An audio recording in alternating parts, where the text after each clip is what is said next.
Marc chapitre 16. Que Dieu bénisse sa parole, que Dieu oigne votre entendement. D'abord, pour ce qui concerne les dons, une chose, c'est qu'il ne faudrait pas que vous soyez dans l'ignorance. Deuxième chose, il faut que vous puissiez aspirer aux dons. Ça veut dire que ce que nous allons parler, si quelqu'un n'aspire pas à ça, il ne peut pas expérimenter. Première chose, qu'est-ce que je viens de dire? Pas être dans l'ignorance. Il ne faudrait pas être dans l'ignorance. Ça veut dire qu'on est dans l'ignorance, c'est sûr que lorsque ceux qui sont initiés à la chose vont commencer à faire, ça serait pour nous comme quoi? Bizarre. Ça sera bizarre. Ça sera bizarre puisque tu es comme si tu arrives pour la première fois en Chine sans savoir qu'en Chine on ne parle pas français. Imagine-toi, tu arrives pour la première fois en Chine. Tu es un Ivoirien Djoula, un Ivoirien baoulé, et tu arrives pour la première fois en Chine sans savoir que ceux avec qui tu vas t'adresser ne parlent pas la même langue que toi. Imagine-toi, tu es un Camerounais Bamileke. Pour la première fois, tu te rends en Russie. Et tu peux voir même des gens qui ont le même teint que toi. Mais pensant que lorsque tu vas dire bonjour en Bamileke ou en Ivoirien, ils vont te répondre de la même manière. Mais au moment où tu dis bonjour en Bamileke ou en Ivoirien, il te dit bonjour en russe. Donc, tu es ignorant par rapport à la langue. Donc, quand il te parle, sa langue là n'est pas jolie dans ton oreille. Sa langue là est barbare par rapport à ton entendement. Je ne sais pas si tu me comprends. Sa langue n'est pas quelque chose que tu comprends. Ça veut dire que pour ce qui est des dons spirituels, il ne faudrait pas que vous soyez dans l'ignorance. Mais je veux bien mettre ça en pratique sur le don des langues précisément. Il y a ceux qui ont expérimenté la chose que je vais appeler les initiés. Et ceux qui n'ont pas expérimenté la chose, qui vont être étrangers ou bien peut-être scandalisés par rapport à la chose. Mais ça peut être normal. Pourquoi? Parce qu'ils n'ont pas encore, ils sont ignorants par rapport à la chose. Ils sont ignorants par rapport à la chose. Mais ici, quand on dit ignorant, c'est pas tu es ignorant par rapport à l'évangile. Tu connais Jésus. Tu connais le ciel. C'est une bonne chose. Mais il y a un bénéfice en fait dans les choses de Dieu dont tu es ignorant. Il y a un don dont tu es ignorant en fait. Ça peut être le don des guérisons, le don des miracles, le don des plusieurs dons. Mais ici, il n'est pas question de ces dons. Ici, il est question du don des langues. Ou encore de la diversité des langues. Maintenant, après le fait qu'il ne faudrait pas être dans l'ignorance, il faut aspirer maintenant. Maintenant, si tu aspires, c'est là que tu vas expérimenter. Si tu n'aspires pas, tu ne pourras pas expérimenter. Donc, aspirer au don. Voilà. Il faut aspirer au don. Il faut aimer le don. Si tu as critiqué le don, tu ne pourras pas expérimenter le don. Si tu dis non, moi je n'aime pas, j'aime le don des miracles, mais je n'aime pas le don des guérisons, il ne faut jamais t'attendre à ce que Dieu va utiliser tes mains pour guérir les malades. Si tu dis non, moi ça c'est pas mon truc, hein. Je n'aime pas la délivrance, hein. Je n'aime pas lorsqu'on délivre là. J'aime le don de sagesse et de paroles de connaissance. Mais pour ce qui est de la guérison, je n'aime pas ça. Je ne crois pas que Dieu fait encore cela dans notre temps. Alors, sache que sur cette terre-là, jusqu'à ce que Jésus revienne, tu ne pourras jamais expérimenter ce don de guérison que tu n'aimes pas tant que tu ne t'es pas repenti par rapport à ça. C'est fort. Est-ce que nous sommes prêts? Marc chapitre 16, à partir du verset 15. Puis il leur dit, allez par tout le monde et prêchez la bonne nouvelle à toute la création. Celui qui croira et qui sera baptisé sera sauvé, et celui qui ne croira pas sera condamné. Donc, celui qui croira et qui sera baptisé sera sauvé, mais celui qui ne croira pas sera condamné. Verset 17. Voici les miracles qui accompagneront ceux qui auront cru. Voici les miracles qui accompagneront ceux qui auront Ceux qui auront cru. Voilà. Donc, il est question de ceux qui croient ici. Donc, voici les miracles qui accompagneront ceux qui auront cru. Donc, vous soulignez le verbe croire. Ceux qui auront cru. Donc, il est question de ceux qui croient. Oui.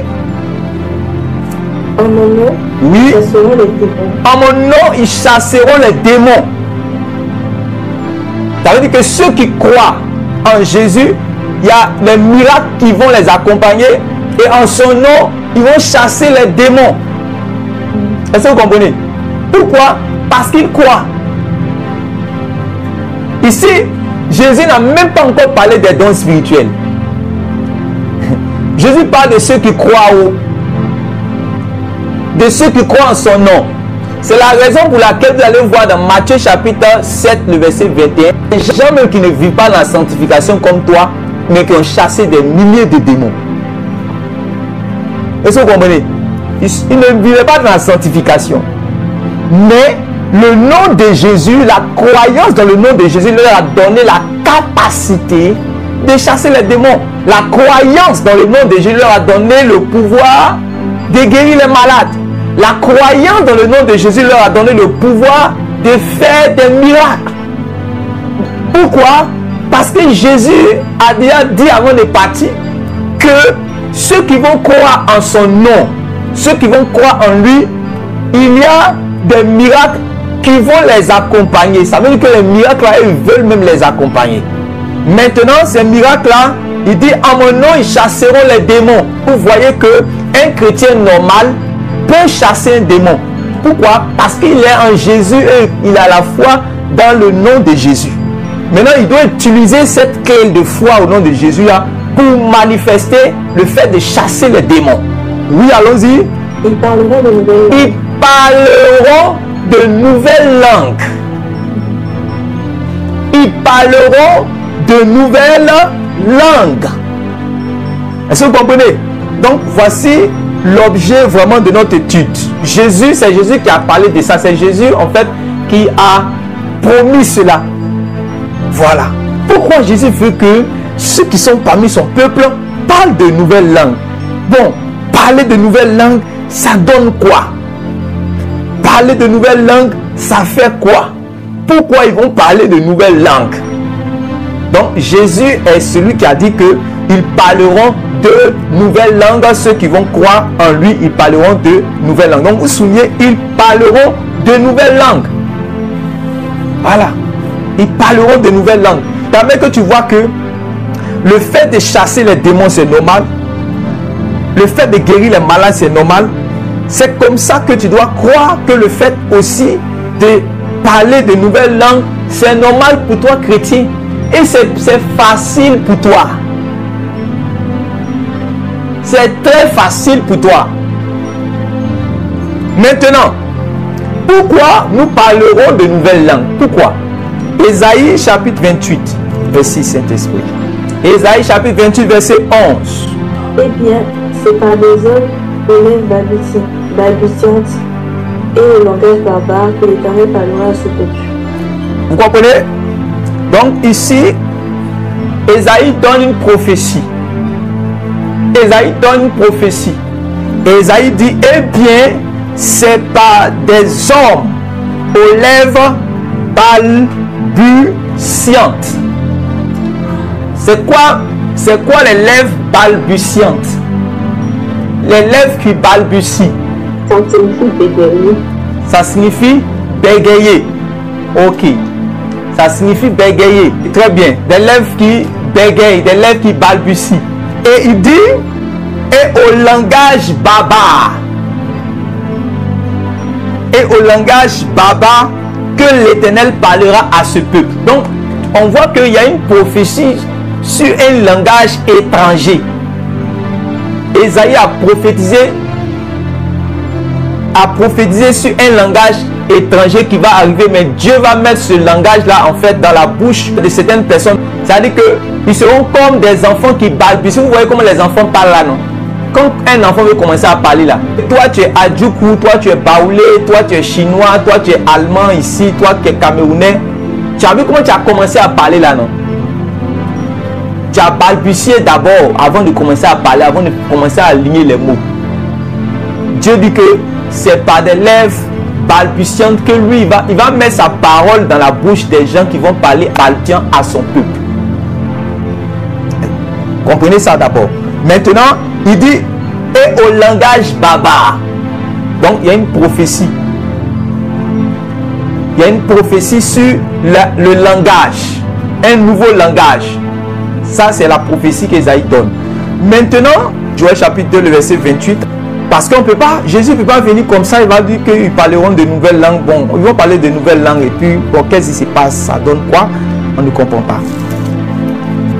Après cela, je répandrai mon esprit sur toute chair. Vos fils et vos filles prophétiseront. Vos vieillards auront des visions et les jeunes ont des visions. Très bien. Donc, après cela, je répandrai de mon esprit sur toute chair. Donc, on va arriver à une période où Dieu, selon son bon vouloir, va déverser de son esprit, pas sur une catégorie de personnes, mais sur tous ceux qui sont disposés. C'est pour ça que Jésus a parlé de la condition de croire. C'est-à-dire que tous ceux qui vont croire, Dieu sera disposé à déverser de son esprit sur eux tous. Est-ce que vous comprenez?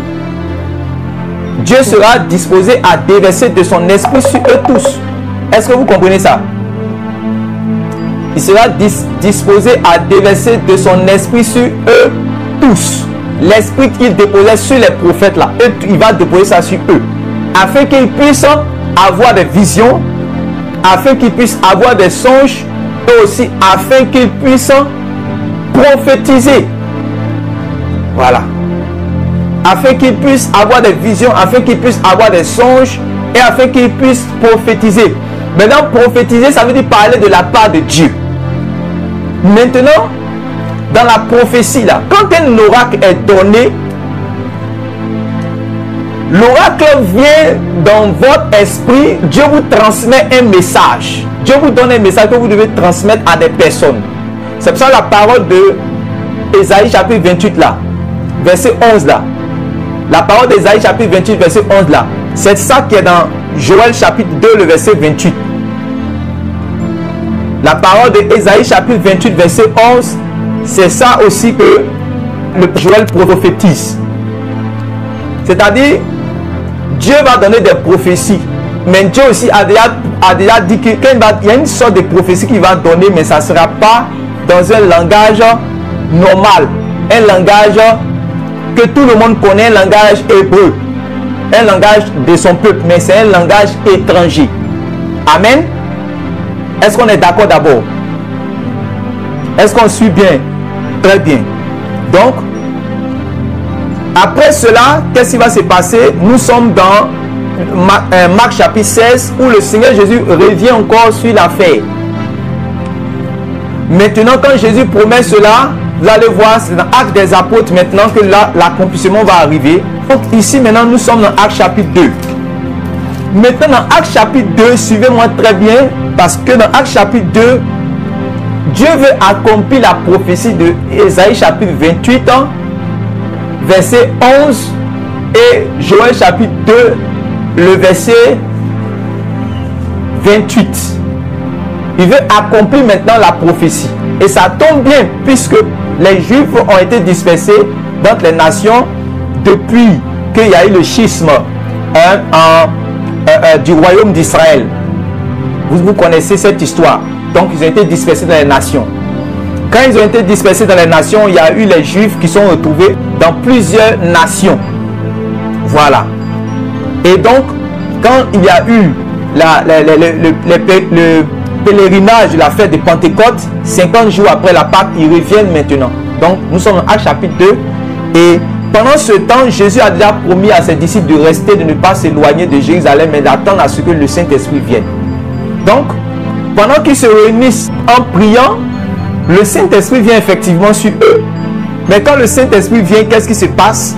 Nous sommes dans Actes chapitre 2, verset 1. Le jour de la Pentecôte, ils étaient tous ensemble dans le même lieu. Tout à coup, il vint du ciel un bruit comme celui d'un vent impétueux, et il remplit toute la maison où ils étaient assis. Des langues semblables à des langues de feu leur apparurent, séparées les unes des autres, et se posaient sur chacun d'eux. Ils furent tous remplis du Saint-Esprit et se mirent à parler en d'autres langues selon que l'Esprit leur donnait les exprimer. Or, il y avait en séjour à Jérusalem des Juifs, hommes pieux de toutes les nations qui sont dans le ciel. Au bruit qui eut lieu, la multitude accourut et elle fut confondue parce que chacun les entendait parler dans sa propre langue. Ils étaient tous dans l'étonnement et la surprise. Et ils se disaient les uns aux autres, voici, ces gens qui parlent ne sont-ils pas tous galiléens? Et comment les entendons-nous de notre propre langue à chacun, de notre langue maternelle? Bon, on peut s'arrêter là, je vais continuer rapidement. Que Dieu te bénisse. Il dit, et comment les entendons-nous parler dans notre propre langue à chacun, dans notre langue maternelle? Donc ici, vous voyez que ceux qui viennent, ils comprennent des langues maternelles puisqu'ils ont grandi en Chine, ils ont grandi en Grèce, ils ont grandi dans toutes les contrées, là où ils étaient, d'où ils sont venus. Voilà, Parthes, Médès, Élamites, donc ils les entendent parler dans leur langue maternelle. Ça c'est clair. Maintenant, pourquoi ils les entendent parler dans leur langue maternelle? C'est pour cela que je vous ai fait lire les passages prophétiques. Pour vous montrer que c'est ici, on est dans l'accomplissement de deux paroles prophétiques. Dieu dit qu'il veut parler à lui, son peuple, mais par des gens qui ont des lèvres qui balbutient et qui ont un langage barbare. Barbare veut dire étranger. Est-ce que vous comprenez? Absolument, quand il leur parle par les prophètes, et les prophètes par lesquels Dieu passe pour parler à son peuple, ils ne sont pas étrangers. Ce sont des prophètes du peuple. Et ils utilisent un langage du peuple. Si vous lisez le livre de Jérémie, tout ça, il dit quand je vais t'envoyer, je vais te donner même le propre langage. C'est même pas par un langage étranger. Je vais te parler même par leur langage qu'ils comprennent, mais ils ne vont pas se repentir. Maintenant, Dieu dit, il va arriver un temps où il va parler par un autre langage. Israël a dit dans Isaïe chapitre 28, verset 11, et nous voyons que la chose est en train de s'accomplir ici. Voilà. Maintenant, ici, c'est des langues maternelles que vous voyez. Allons-y au verset 10 à 11, je lis. Donc, il parle la Phrygie, la Pamphylie, l'Égypte du territoire de la Libye, voisine de Cyrène, et ceux qui sont venus de Rome, juifs et prosélytes. Verset 11, Crétois et Arabes, comment les entendons-nous parler dans nos langues des merveilles de Dieu? Ils étaient tous dans l'étonnement et ne sachant que penser, ils se disaient les uns aux autres, que veut dire ceci? Mais d'autres se moquaient et disaient, ils sont pleins de vin doux. Alors Pierre, se présentant avec les 11, éleva la voix et leur parla en ces termes. Hommes juifs et vous tous qui séjournez à Jérusalem, sachez ceci et prêtez l'oreille à mes paroles. Ces gens ne sont pas ivres de vin, comme vous le supposez, c'est la 3e heure du jour. Mais c'est ici ce qui a été dit par le prophète Joël. Voilà. Donc ici, on est dans l'accomplissement d'une prophétie. Ici, l'apôtre Pierre a utilisé la prophétie de Joël, mais ce n'est pas seulement la prophétie de Joël, c'est aussi la prophétie de Ésaïe chapitre 28, verset 11. Quand vous allez lire, quand l'apôtre va commencer à parler des dons spirituels, dans 1 Corinthiens chapitre 14, il va revenir sur Ésaïe chapitre 28, verset 11. Je ne sais pas si vous comprenez. Ici, l'apôtre a dit, c'est ici la prophétie de quoi? Du prophète Joël. Mais je vous dis que ce n'est pas seulement la prophétie du prophète Joël, mais il y a aussi la prophétie du prophète Ésaïe aussi. Voilà. Maintenant, vous allez comprendre quelque chose. Ici, il s'agit de quoi? Il s'agit de transmettre un message. Il s'agit de parler aux gens. Il s'agit en fait de laisser un message aux gens. Il s'agit de s'adresser aux hommes. Quoi qu'ils disent des merveilles de Dieu, mais c'est pour que ceux qui sont en face d'eux comprennent un message, pour qu'ils puissent se sentir concernés. Parce que Dieu a dit qu'il va le faire. Est-ce que vous comprenez? Dieu a dit qu'il va s'adresser aux gens. Donc, par là, vous comprenez que parler de nouvelles langues, ou encore le don des langues, ou encore la diversité des langues, à un niveau où on s'adresse, où on parle aux hommes. on parle aux hommes. On s'adresse aux hommes. Et si on s'adresse aux hommes, ça veut dire qu'ici, on est dans le cadre de la prophétie. Est-ce que vous comprenez? Puisqu'on reçoit une inspiration et quand on parle, on s'adresse aux gens. C'est pour cela que quand vous allez arriver dans 1 Corinthiens chapitre 14, c'est ce genre de langue que l'apôtre Paul va dire. Quand vous parlez, si vous parlez, il faut qu'il y ait forcément l'interprétation. Parce que dans cette dimension-là, on ne s'adresse pas à Dieu, on s'adresse aux hommes. Les hommes doivent comprendre pour recevoir édification. Dans ce langue, dans ce type de langue. Est-ce que vous comprenez? Puisque Dieu a promis que quand il va parler là, c'est lui qui va parler aux hommes. Lui va parler aux hommes. Même pas des lèvres qui balbutient et pas un langage baba, mais il va parler aux hommes. Il ne va pas parler à lui. La personne ne va pas parler à Dieu. La personne va parler de la part de Dieu. C'est pour cela que les hommes qui sont étrangers, qui viennent au jour de la Pentecôte, c'est qu'ils entendent des langues maternelles, des merveilles de Dieu. Donc ils sont concernés, ils ne peuvent plus partir. C'est ça même qui va faire qu'ils seront bien de rester pour entendre la prédication de l'apôtre Pierre. C'est-à-dire que c'est un appât que Dieu a mis pour qu'ils ne puissent pas aller loin, pour qu'ils puissent rester là, pour que Dieu maintenant puisse leur parler. S'il n'y avait pas ce parler en langue là, ils allaient partir. Ils allaient finir de faire leur pèlerinage. Après ça, ils retournent dans leur pays. Mais ce qui a fait qu'il y a eu 3000 personnes qui ont été converties là, c'est ça là. Il y a une prophétie que Dieu a dit que c'est pas des lèvres qui balbutient qui va parler et c'est pas un peuple au langage barbare qui va commencer à s'adresser. Très bien. Maintenant, après ça, où nous voyons maintenant le parler en langue? Nous allons voir le parler en langue maintenant lorsque les gens vont commencer à quoi? À croire dans l'évangile. Donc vous allez voir dans Actes chapitre 10, le Saint-Esprit va tomber sur les gens de la maison de Corneille. Quand Pierre va commencer à prêcher, ils vont faire quoi? Ils vont parler en d'autres langues et ils vont prophétiser. Mais vous allez voir que les seules fois où, lorsqu'il s'agissait des langues, on a dit les gens comprenaient, c'est ici, dans Actes chapitre 2. Mais toutes les fois vous allez entendre que les gens parlaient en d'autres langues à partir de Actes chapitre 2. Après Actes chapitre 2 là, on n'a jamais dit que les gens là comprenaient ce que les gens disaient. Toutes les fois, quand on va leur prêcher l'évangile aux païens et que les païens vont croire, quand ils vont se repentir pour croire, que le Saint-Esprit va venir sur eux pour attester que maintenant Dieu les a choisis comme ses enfants, qu'est-ce qui va se passer? Toujours on dit que, qu'est-ce qui se passe? On dit qu'ils parlaient en d'autres langues et prophétisaient. Vous pouvez voir ça dans Actes chapitre 8. Lorsque les apôtres sont venus, quand les apôtres sont venus en Samarie, après vous voyez ça dans Actes chapitre 10. Lorsque Pierre a prêché dans la maison de Corneille, il avait rassemblé plusieurs païens qui étaient là-bas. Et après vous voyez ça dans Actes chapitre 19. Actes chapitre 19, vous voyez les anciens disciples, un de Jean-Baptiste qui était là, qui connaissait Jésus mais qui ne connaissait pas les choses sur l'esprit. Voilà, donc on les a reprêché l'évangile, sont repentis réellement, ils ont cru dans le Saint-Esprit, ils ont cru dans le message de Paul, tout ça, et ils ont parlé en d'autres langues et ils ont prophétisé. Mais toutes les fois qu'on a dit ils ont prophétisé là, on n'a pas dit que les gens comprenaient dans un langage, non, on n'a pas dit ça. Et puis maintenant vous expliquer. Donc avançons maintenant dans 1 Corinthiens chapitre 12, à partir du verset 7. Voilà, à partir du verset 7, le verset 4 dit: il y a diversité des dons, mais le même esprit, diversité de ministères, mais le même Seigneur, diversité d'opérations, mais le même Dieu qui opère tout en tous. Verset 7, or à chacun la manifestation de l'esprit est donnée pour l'utilité commune.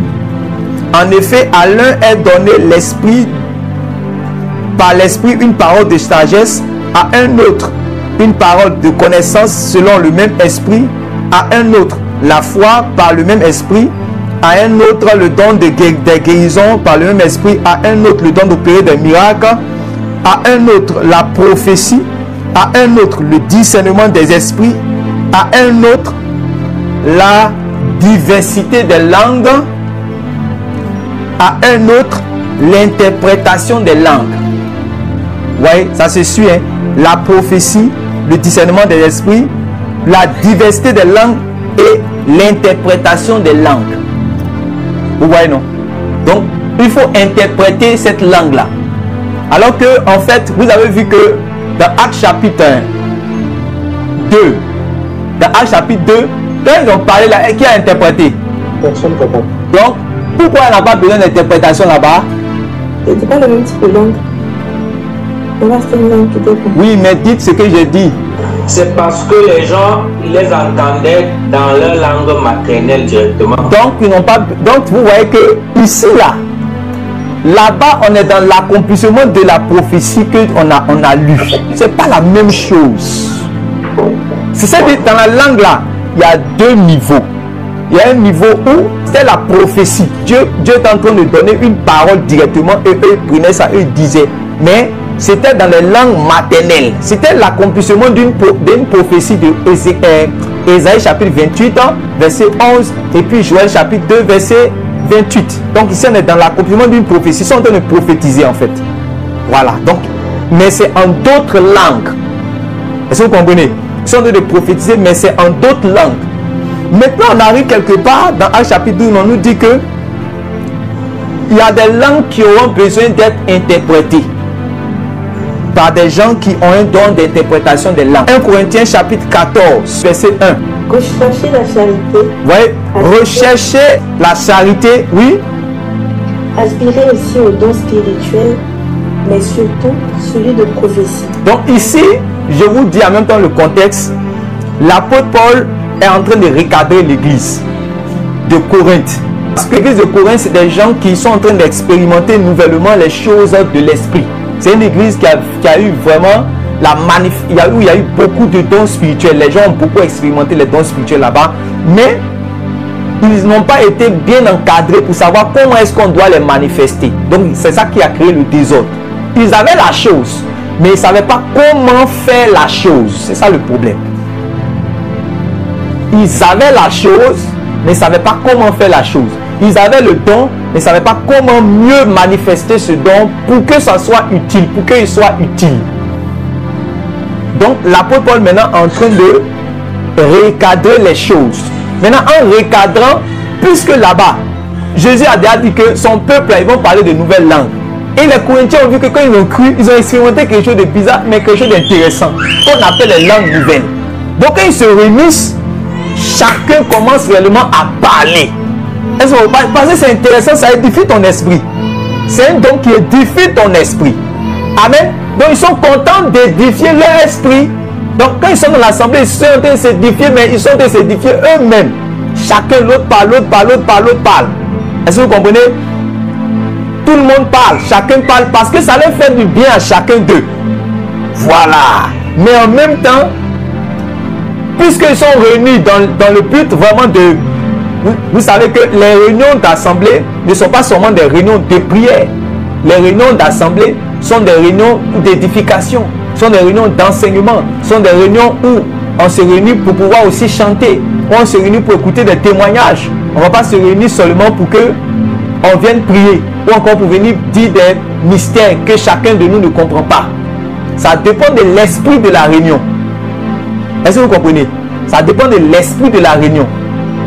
Donc, dans 1 Corinthiens chapitre 14, maintenant, l'apôtre Paul va maintenant poser un fondement. Il va montrer que le don de la prophétie a une supériorité, c'est-à-dire qu'il a plus d'avantages que le don des langues. C'est là qu'il va expliquer maintenant pourquoi le don de prophétie a plus d'avantages que le don des langues. Mais il n'est pas en train de dire que le don des langues, ce n'est pas bon. Au contraire, le don des langues est trop intéressant. Le don des langues est trop important.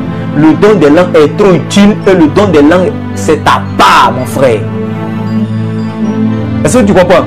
Mais ici, il est dans un esprit. Il est en train de montrer que faut rechercher plus que ce que tu as. Vous parlez en d'autres langues, mais il faut rechercher plus que ce que tu as. Il faut rechercher encore en plus des langues là. Soit tu recherches l'interprétation des langues pour que ça devienne une prophétie, ou tu recherches directement la prophétie. Parce qu'avec la prophétie, tu seras encore plus utile à l'église qu'avec les langues. Voilà l'esprit dans lequel il écrit 1 Corinthiens chapitre 14. Pour ne pas que tout le monde se réunisse pour venir juste pour venir parler en d'autres langues, parce que vraiment c'était quelque chose de surnaturel en fait. Voilà, c'était quelque chose d'intéressant, de magnifique. Donc chacun en même temps. Et souvent vous voyez dans certaines assemblées, vous avez comme l'impression que chacun, les gens se réunissent juste pour venir se défier, pour venir se concurrencer dans les affaires de langue. D'abord, l'apôtre Paul est en train de dire que la prophétie est mieux en fait.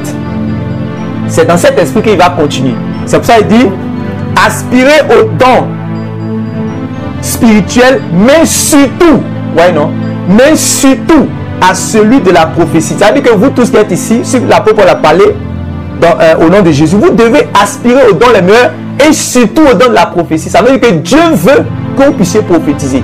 Vous tous qui êtes ici. Qui aime la prophétie? Faut dire la vérité. Est-ce que tu aimes la prophétie? Voilà. Qui aime la prophétie? Voilà. Très bien. Aimez la prophétie. Voilà. Ça veut dire que la prophétie, c'est parler de la part de Dieu. Ça veut dire que Dieu va passer par toi pour parler à quelqu'un. Voilà. Maintenant, au verset 2, maintenant, vous voyez qu'il rentre maintenant dans les langues. Il rentre dans le contexte maintenant. Il dit, en effet, celui qui parle en langue ne parle pas aux hommes. Donc, vous soulignez ça d'abord. Celui qui parle en langue ne parle pas aux hommes. Donc, vous voyez qu'on n'est pas maintenant dans le contexte de Actes chapitre 2. Parce que dans Actes chapitre, quand il parlait, les hommes, ils s'adressaient aux hommes. Quoique disant les merveilles de Dieu, mais ils s'adressaient aux hommes parce que les hommes les comprenaient. Mais ici, on vous dit qu'en effet, celui qui parle en langue ne parle pas aux hommes. Maintenant, Paul a dit pourquoi il ne parle pas aux hommes. Il dit, en effet, celui qui parle en langue ne parle pas aux hommes, mais à Dieu. Voilà. Il ne parle pas aux hommes, mais il parle à Dieu. Nous savons que quand on parle à Dieu, ça, on entend de faire quoi? Tu pries. Très bien. Donc ici, ça veut dire que l'apôtre Paul est en train de parler dans la dimension des langues, des diversités des langues, mais niveau prière. C'est là maintenant qu'on parle de la prière en langue. La prière en langue. Ici, on est rentré dans un autre contexte. La prière en langue. Puis on dit, celui qui parle en langue ne parle pas aux hommes. C'est-à-dire que ce n'est pas une conversation entre les hommes, mais c'est une conversation entre l'homme et Dieu. Or, conversation entre l'homme et Dieu égale à prière. Donc, à partir de là, on parle de prière. Maintenant, comme ce n'est pas dans un langage humain, mais c'est dans un langage que Dieu comprend, Jésus-Christ a appelé ça en langue. Nous aussi, on a pris ça, on a dit prier aussi en langue. On n'a pas donné un autre nom à ça que le don des langues. Le nom qu'on a donné, Jésus a dit qu'ils parleront de nouvelles langues. Maintenant, dans le parler, là, il y a des fois on s'adresse à l'homme, il y a des fois on s'adresse à Dieu. Niveau où on s'adresse à Dieu, on appelle ça la prière en langue. Qui voit? Regardez, je continue. Il dit, en effet, celui qui parle en langue ne parle pas aux hommes, mais à Dieu, car personne ne le comprend. Personne. Aucun Allemand, aucun Français, aucun Chinois, aucun Grec, aucun Adjoukou, aucun Bamileke, aucun Japonais ne peut le comprendre. Même s'il dit bien ses oreilles, il ne peut pas comprendre. Même s'il se concentre, il ne peut pas comprendre. Est-ce que vous comprenez? Il ne peut pas comprendre cette langue. On dit que parce que ce n'est pas à lui qu'il s'adresse. Est-ce que je m'adresse à toi? Je ne m'adresse pas à toi, donc tu ne peux pas me comprendre. C'est à Dieu de me comprendre parce que c'est à lui que je m'adresse. Est-ce que quelqu'un veut s'adresser à Dieu? Le problème, c'est que ce verset-là est terrible. Quand il dit personne ne le comprend, ça ne veut pas dire que tu es caché dans ta chambre ou que tu es seul. Hein? Ah oui. Ici, il est en train de dire que même quand ton voisin est là, il ne te comprend pas. Ça veut dire que cela est possible qu'on peut être en assemblée et le langage va sortir, mais il sera là, il ne va pas comprendre. Ça veut dire qu'une fois que tu es dans la maison de Dieu, tu dois t'attendre à un langage aussi qui sera exprimé que toi, tu ne vas pas comprendre. Parce que ton voisin ne s'adressera pas à toi, mais il va s'adresser à son Dieu qui est son Père. Par un langage qui ne sera pas un langage humain. mais un langage que Dieu seul comprend. Je ne sais pas si c'est moi qui dis la vérité, je ne sais pas si on se comprend ici. C'est vous-même qui lisez la Bible ici. C'est nous qui lisons ensemble. On nous dit quoi? En effet, celui qui parle en langue ne parle pas aux hommes. Ça veut dire que si j'ai mon voisin à côté de moi, je ne lui parle pas. Mais je parle à Dieu. Oh, parler à Dieu, nous avons dit c'est égal à prière. Donc ça veut dire que il est en train de prier, mais dans une langue que moi je ne comprends pas. Donc, mais la Bible appelait cette langue-là quoi? La prière en langue, ou bien la prière en nouvelle langue. Ça, c'est le nom que la Bible a donné. Donc, c'est pour ça qu'on dit que la prière en langue. Maintenant, quand on dit prière en langue, ne pense pas que seulement ça veut dire Acte chapitre 2. Puisque Acte chapitre 2, les gens ont compris. 1 Corinthiens chapitre 14, les hommes ne comprennent pas. Pourquoi? Parce que c'est une prière mystérieuse. Directement prière mystérieuse dans ton cahier écrit. C'est Paul qui t'enseigne. Paul dit c'est une prière mystérieuse qu'il a été donnée seulement à Dieu de comprendre. Ton voisin, qu'il soit vraiment le plus grand chercheur ou encore le plus grand, quelqu'un qui a fait toutes les langues, qui a étudié toutes les langues de la terre, là, il ne peut pas comprendre. Ah oui, même s'il est professeur agrégé en linguistique ou quoi, il ne peut pas comprendre. Voilà. Maintenant, regardez, il dit en effet, celui qui parle en langue ne parle pas aux hommes, mais à Dieu, car personne ne le comprend, et c'est en esprit qu'il dit des mystères. On dit, c'est en esprit qu'il dit des mystères. Maintenant, comment on parle en esprit? Aidez-moi à parler en esprit, aidez-moi. Parlez en esprit, parlez en esprit. Vous voyez maintenant? Vous voyez ce que l'entrée dit. C'est ce que dit, je vais vous mettre, Dieu va nous envoyer dans les Écritures.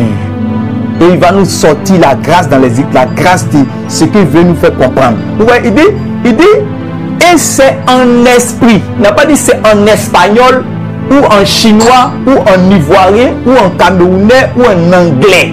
Mais c'est en esprit. Maintenant, c'est où? C'est qui a déjà entendu un langage qu'on appelle le parler en esprit dans la Bible? Si tu as trouvé, tu me montres. Donc, vous voyez que ce n'est, quand on dit la nationalité de la langue, on appelle ça en esprit. Il faut mettre ça dans ton cahier. Donc, la nationalité.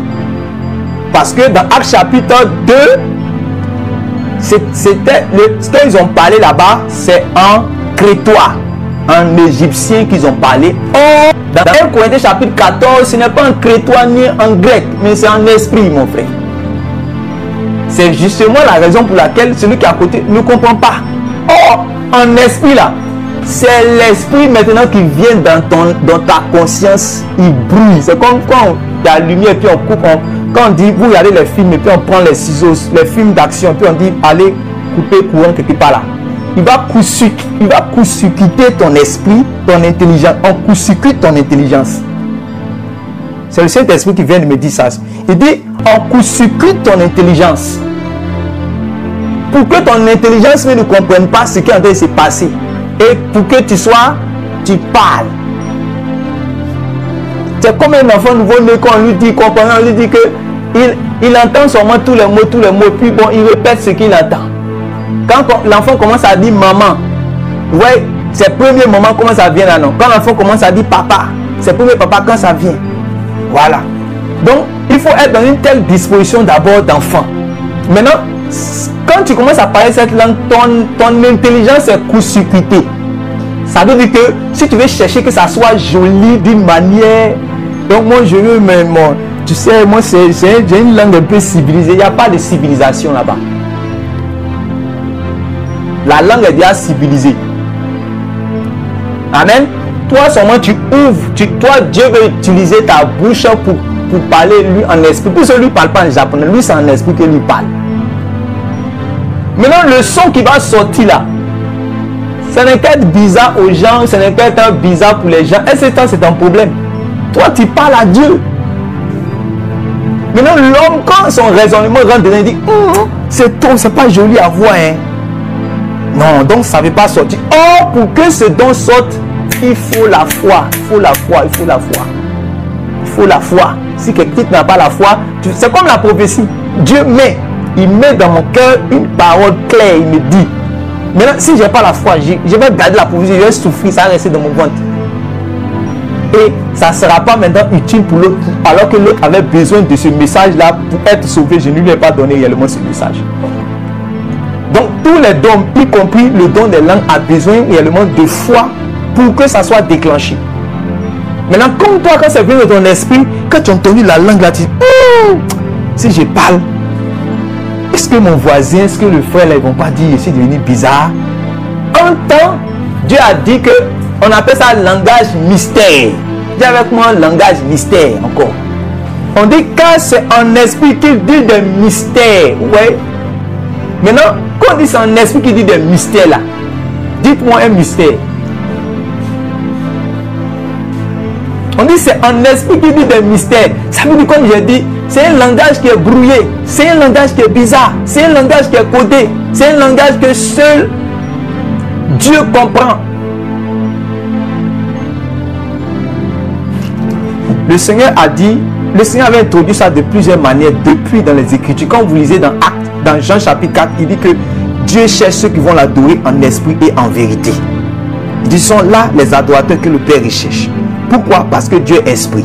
Quand vous rentrez dans la nouvelle famille de Dieu, vous étiez, avant que vous rentrez dans la famille de Dieu, vous étiez fait, vous êtes nés des gens qui sont faits de chair et de sang. Mais quand vous avez été engendré par la parole, on dit elle a donné le pouvoir, elle les a donné le pouvoir de devenir enfants de Dieu, lesquels sont nés ni de la chair, ni du sang, ni de la volonté humaine, mais de Dieu. Oh, Dieu est esprit. Quand tu es né d'un père ivoirien, tu as commencé à parler ivoirien. Quand tu es né d'une mère chinoise, tu as commencé à parler chinois. Quand tu es né d'un père anglais, tu as commencé à parler anglais. Maintenant, on te dit que tu n'es né spirituellement ni de l'homme, ni de la volonté humaine, ni du sang, mais tu es né de Dieu qui est esprit. Maintenant, Dieu dit, comme tu es né chez moi là, je vais te donner un nouveau langage. Mais moi, mon langage, on appelle ça mystère, esprit. C'est pour cela que, oubliez, vous qui pensez que vous allez entendre un parler, quand on dit la diversité des langues, vous allez entendre un parler, un langage civilisé ou encore un langage humain, oubliez. Il faut écrire dans ton cahier, oublie. Comme vous lisez dans Genèse chapitre 11, dans Genèse chapitre 11, vous voyez que les gens avaient un seul langage, selon la Bible. Ils avaient un seul langage. Jusqu'à, c'est dans Genèse chapitre 11 que Dieu les a confus et ils ont commencé à parler. Ça veut dire que les gens pensaient qu'ils allaient parler toujours le même langage que Dieu leur avait permis de parler. Donc quand il est devant son voisin, au moment où il veut parler ce langage-là, espagnol sort. En temps, lui qui est espagnol, lui qui est en face de lui ne comprend pas espagnol, lui c'est un grec. Donc il ne se comprend pas. Lui dit Buenos dias. Lui dit autre chose. Tu vois, donc il voit qu'ils ne se comprennent pas. À partir de là, il y a eu cette division, sont séparés. Chacun a commencé à parler. Donc à partir de là, eux ils sont devenus barbares les uns les autres. Donc leur langue là, ce n'était pas des langues civilisées, c'était des langues barbares. Les langues qu'on dit aujourd'hui, anglais, français, qu'on voit qu'aujourd'hui ce sont des langues civilisées, tout ça. Mais c'était, Dieu les a confondus dès le départ. Et je suis en train de donner cet exemple, pourquoi? Pour ne pas que tu penses que quand tu vas entendre réellement un langage bizarre, tu sois scandalisé parce que ben, comment le Saint-Esprit peut s'exprimer de cette manière-là? Comment toi-même, avec ton esprit intelligent, le langage que tu as parlé là, c'est un langage, le langage que tu parles actuellement, l'anglais ou bien le français, c'est un langage de confusion, mon ami. Aux yeux de Dieu, c'est un langage de confusion. Est-ce que tu comprends ça même d'abord? Est-ce que tu sais que français, anglais, grec, c'est un langage de confusion aux yeux de Dieu? Très bien. Donc maintenant Dieu dit, vous savez que ce que les gens prennent pour sagesse, c'est folie aux yeux de Dieu. Et ce que Dieu dit que c'est folie là, c'est ça qui est sa sagesse. Maintenant quand il met le même langage dans ton esprit, il dit exprime-toi. Il dit non, c'est la folie. Ça, si ça sort, vont se moquer de moi. Mais il faut que tu sois un fou pour que tu sois sage à ses yeux. Ça veut dire qu'il faut que tu sois seulement fou. Il faut que tu sois ça veut dire que tu sois dans la posture d'un enfant. Vous savez, cette disposition-là, ce sont les enfants qui ne refusent pas. Dès que ça vient d'être, ils répètent. Dès que ça vient d'être, ils répètent. Dès que ça vient d'être, ils répètent. Vous savez, il y a eu des gens qui sont venus à une certaine époque c'est dernièrement même de notre époque qui sont venus dans l'esprit de revenir à la doctrine des apôtres. Et comme j'ai l'habitude de dire, en voulant revenir à la doctrine des apôtres, la ligne des apôtres là même là, souvent je dis ça pour rire, ils ont dépassé la ligne. Au moins s'ils devaient en revenant s'arrêter sur la route là, ils ont dépassé la ligne des apôtres pour aller derrière. Donc le Saint-Esprit nous a envoyé à la grâce de Dieu pour que ceux qui ont dépassé là puissent revenir au moins sur la ligne. Ça va nous faire tous du bien. Et donc, ils ont commencé réellement à tirer sur tout et à tout combattre. Alors que dans la Bible, il y a des choses, la plupart des choses que Dieu nous a données sont des choses expérimentales. Ce n'est pas des choses théoriques. Ce sont des choses que vous devez expérimenter. Et quand vous allez expérimenter, c'est là que vous allez comprendre la chose. Les disciples ne savaient pas qu'il y avait des types de démons qui se chassaient par le jeûne et la prière. Chez eux, ils pensaient que le nom de Jésus suffisait. Or, il fallait être sur le terrain en chassant le démon. Tu vas comprendre qu'il y a un type de démon là. Bien que tu confesses le nom de Jésus, eux, avec le nom de Jésus, ils ne sortent pas. En plus du nom de Jésus, il faut avoir le jeûne et la prière dans ta vie. Sinon, ils ne sortent pas. Ça, où tu apprends. Tant qu'ils n'étaient pas sur le cas, ils ne pouvaient pas comprendre ça. C'est comme ça aussi dans les choses de Dieu. Il faut que tu sois initié, mon ami. Dis avec moi, je veux que tu m'inities, mon Père qui est dans les cieux. Il faut que Dieu, ton qui est dans les cieux, t'initie. Voilà, c'est très important. C'est très important. Maintenant, on continue tout dans 1 Corinthiens chapitre 14. Le Saint-Esprit va faire sortir encore quelque chose. Il dit, c'est un esprit qui dit des mystères. Maintenant, au verset 3, là, il parle de la prophétie. Ça ne nous intéresse pas, puisque ici, quand on va toucher par exemple la prophétie, là, on va parler de ces choses. Puis il dit, celui qui prophétise au contraire parle aux hommes, édifie, les exhorte, les console. Ok. Mais il revient encore sur les langues. Verset 4. Celui qui parle en langue s'édifie lui-même. Donc, celui qui parle, donc ça c'est un bénéfice de ces langues-là. Quoi que ce soit des langues que les hommes ne comprennent point, mais c'est une langue qui édifie mon esprit, qui me défie. Est-ce que tu veux t'édifier? Donc, si tu cherches à t'édifier toi-même, si tu cherches à t'édifier, parce que tu sais qu'avant d'édifier l'autre, là, il faut toi-même être édifié, hein, mon ami. Voilà, avant d'édifier l'autre, il faut toi-même être édifié. Maintenant, Dieu te dit, Dieu donne le moyen de s'auto-édifier, de s'édifier soi-même. Il dit que ça, c'est avec les langues qu'on peut le faire. Maintenant, si tu dis, moi je n'aime pas les langues, hein, ta capacité à t'édifier toi-même, là, au lieu que ça soit 100%, ça sera 5. Si tu es trop arrivé, ça sera 50%. Le bénéfice de la langue qui permet de s'édifier soi-même, là, tu ne vas pas bénéficier de ça. Est-ce que tu me comprends? Il faut aspirer. Je suis en train de te parler. Moi, le Seigneur m'a donné ce don-là. Parler en sorte à donner aux gens, ça veut dire que de pouvoir être dans les profondeurs des choses de Dieu, de pouvoir aspirer aux choses, aux profondeurs des choses de Dieu. C'est ça que Dieu m'a donné. Et je crois que après ce partage que nous avons eu, celui-même qui n'a pas encore expérimenté ces choses va expérimenter. Ce n'est pas ma première fois de dire, j'ai dit ça plusieurs fois et des gens ont expérimenté ces choses. Oui, il suffit seulement d'aspirer. Il suffit seulement d'aspirer. Donc, il dit, celui qui parle en langue s'édifie lui-même. C'est ça qui fait que, par exemple, quand je veux aller prêcher quelque part, ou bien quand je veux aller évangéliser, si je suis dans... j'ai pris par exemple une heure de prière, il y a une prière qui me permet d'édifier mon esprit pour que je puisse avoir plus d'inspiration. De sorte à ce que quand je suis arrivé même devant les gens, quand j'arrive même devant les gens, 1, je ne tremble pas. 2, les versets coulent à flot. Ça coule, ça vient seulement. Pourquoi? Parce que mon esprit est déjà édifié, mon esprit est éclairé, mon esprit est inspiré. C'est ça qu'on appelle édifier son esprit. Mon esprit est déjà édifié, inspiré. Est-ce que vous comprenez ces choses? Voilà. Donc, on dit celui qui parle en langue s'édifie lui-même. Donc, ici, il y a un bénéfice. D'abord, l'auto-édification, s'édifier soi-même. C'est ça qui fait que tu arrives en fait à recevoir de Dieu. Pendant que toi, tu parles à Dieu, Dieu aussi te parle. Ça, c'est l'un des bénéfices en fait des dons des langues. C'est-à-dire que quand tu pries là, tu pries avec ton intelligence. Je suis pas en train de dire de ne pas prier avec l'intelligence. C'est bon de prier avec l'intelligence. Mais quand on dit prier avec intelligence, ça veut dire que prier avec les mots que tu as. Voilà, la langue maternelle que tu as. C'est ça qu'on appelle prier avec intelligence. C'est comme ça la Bible a nommé ça. Voilà, donc quand tu pries avec intelligence, tu parles. Mais en fait, quand tu pries en esprit et par l'esprit, c'est plus facile pendant que tu pries de recevoir en même temps. Oh, parce que la prière, dans la prière, c'est une conversation.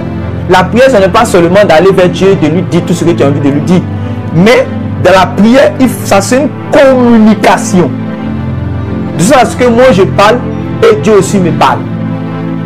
Maintenant, la langue, les dons des langues, c'est la capacité de faciliter en fait, c'est-à-dire que quoi, la réciprocité, voilà, le dialogue entre toi et Dieu. De sorte à ce que toi tu parles, pendant que tu parles, en même temps tu reçois. Parce que même de manière naturelle, vous allez voir que ce qui est facile, c'est quoi? De manière naturelle, si tu es en train de parler toi-même avec ton intelligence, pendant que tu es en train de parler, tant que tu t'es pas tu ne peux pas entendre. Oh Saint-Esprit. Tu dois te taire d'abord. Quand tu parles notre langage là, tu es en train de parler. Parce que nous on est dans l'esprit. Nous on n'est pas dans les choses des hommes. On est dans l'esprit. Quand on parle, pendant que nous on parle, en même temps on s'écoute en même temps. On se dialogue. On dialogue en même temps. On dialogue. Je parle, mais en même temps je reçois de lui. Celui qui parle en langue s'édifie lui-même. Si tu recharges toi-même, tu t'édifies toi-même. Donc c'est une bonne chose que de s'édifier soi-même. Ça qui fait que quand tu arrives en assemblée, tu es toujours chargé. Voilà. Maintenant, on continue. Il dit, je désire que vous parliez tous en langue. Ouais, non? Donc celui qui écrit ça là, il n'écrit pas pour que non. Il dit, je désire que vous parliez tous en langue. C'est-à-dire que s'il fallait que vous tous vous parliez en langue, hein, c'est mieux que vous tous même vous parliez en langue. C'est ça que lui veut. Parce que c'est votre part. Donc toi qui es ici, tu ne dois pas dire non. Mais la Bible a dit, tous parlent-ils en langue? Tous parlent-ils en langue? Donc de toute façon, tous ne parlent pas en langue. Hein. Donc ce qui est ici fini, homme de Dieu, fini. Moi, j'attends le jour que tu vas parler sur la guérison. Paul dit, je désire que vous tous vous parliez en langue. C'est comme au temps de Moïse. Quand Dieu lui a dit, je vais prendre de l'esprit qui est sur toi et je vais déverser sur tous les 70 là. Les 310 anciens que tu as réunis. Il y avait Eldad et Medad qui sont restés dans le camp. Il y a un jeune qui est venu dire, oh Moïse le vieux, il y a Eldad et Medad, ils ne sont pas venus, tout ça. Et Josué a dit, pourquoi ils ne sont pas venus? Il a dit à Josué, et mon fils, pourquoi tu es jaloux? Laisse. Que moi là, si l'esprit là pouvait venir pour que tout le peuple d'Israël commence à prophétiser et que tout le peuple devienne un peuple même de prophètes, la gloire à Dieu. Est-ce que vous comprenez? Mais Moïse ne savait pas que pendant qu'il était en train de dire ça, Dieu a calé ça quelque part pour un temps futur. Et ce temps là c'est notre temps. Où il dit, je vais déverser de mon esprit sur toute chair. Où je vais vouloir que tous ceux qui sont disposés puissent parler ces langues, puissent expérimenter les choses des prophètes. Vous savez que le Saint-Esprit, c'est l'esprit qui était sur les prophètes. C'est l'esprit prophétique. Et c'est par l'esprit prophétique qu'on parle en d'autres langues. Je vais vous envoyer quelque part. Regardez. Regardez bien, observez bien. Même dans vos films que vous regardez. Parce que pour ceux qui ne sont pas encore allés consulter les communions, tout ça, regardez dans vos films que vous regardez. Quand les gens consultent le féticheur, surtout en Afrique, même dans les pays européens, ceux qui font les spirites, tout ça, Si vous avez déjà, je vous invite, je vous exhorte pas à aller regarder, mais pour ceux qui ont déjà vu là, vous allez comprendre que quand celui qu'on appelle l'oracle, l'oracle c'est celui qui est le médiateur, c'est celui qui est le messager, qui reçoit le message de l'esprit pour venir donner ça à celui qui vient consulter. Quand il dit, ah, tu dis, voilà ce que tu veux, voilà ce que tu veux. Maintenant, il rentre dans sa case, il rentre dans son lieu secret. Maintenant, il va communiquer. Quand il ressort, vous allez voir qu'il ressort en transe. Sur les communions ici, ça existe. Il ressort en transe et il commence à dire des choses bizarres. Ça existe chez les blancs comme chez les noirs. Il commence à dire des choses bizarres avant qu'il va venir te donner le message. Regardez même dans les films de Hollywood. Quand il rentre dans sa case, le féticheur rentre. Quand il ressort en transe, il commence à dire des choses qu'il ne comprend pas. Il commence à dire des choses qu'il ne comprend pas. Mais ce qu'il est en train de dire là, c'est des mystères vis-à-vis de l'esprit avec qui il parle. Maintenant, quand il va finir de communiquer ça, maintenant c'est après ça maintenant que il te donne maintenant, toi maintenant le langage de ce que l'esprit a dit. L'esprit là, vous avez vu comment il s'exprime, non? C'est en français il s'est exprimé. Regardez dans tous les films que vous voyez, même les films de magie, allez-y regarder, vous allez voir. C'est pour dire que les choses là sont devant vous, mais je ne sais pas pourquoi vous faites. Je vous dis ça pour que vous puissiez comprendre. Après ça, je vais vous expliquer maintenant une expérience que j'ai vécue. Je vous ai déjà plusieurs fois expliqué ça. Pour vous dire que les esprits ont un langage.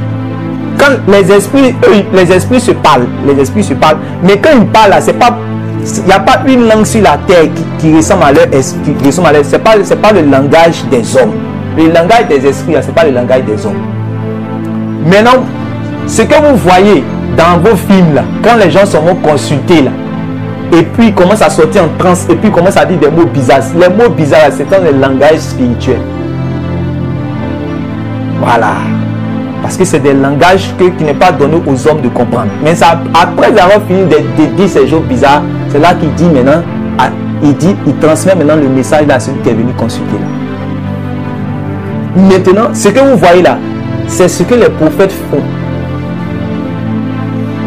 Seulement, la différence c'est que pour eux, la nature, c'est-à-dire que l'origine est satanique, l'origine est démoniaque, l'origine est souillée, alors que chez nous, l'origine c'est Dieu, l'origine est sainte, l'origine est pure. Maintenant, je vais vous montrer où ça se trouve, ce que je viens de dire là. Où ça se trouve. 1 Samuel chapitre 10. Lisez à partir du verset 5. Suivez très bien 1 Samuel chapitre 10 à partir du verset 5. Après cela, tu arriveras à Gibéa et Élohim, où se trouve une garnison de Philistins. En entrant dans la ville, tu rencontreras une troupe de prophètes descendant du haut lieu, précédés du luth, du tambourin, de la flûte et de la harpe, et prophétisant eux-mêmes. L'esprit de l'Éternel te saisira, tu prophétiseras avec eux, et tu seras changé en un autre homme. Lis encore une deuxième fois. Oui. À partir du verset 5. Oui. Après cela, tu arriveras à Gibéa et Élohim, où se trouve une garnison de Philistins. En entrant dans la ville, tu rencontreras une troupe de prophètes descendant du haut lieu, précédés de luth, du tambourin, de la flûte et de la harpe, et prophétisant eux-mêmes. Stop. Et prophétisant eux-mêmes. Et prophétisant eux-mêmes. Lis ce passage-là dans deux autres versions. Vous allez voir quelque chose. Parce que vous ne comprenez pas quand on dit ils prophétisent eux-mêmes là.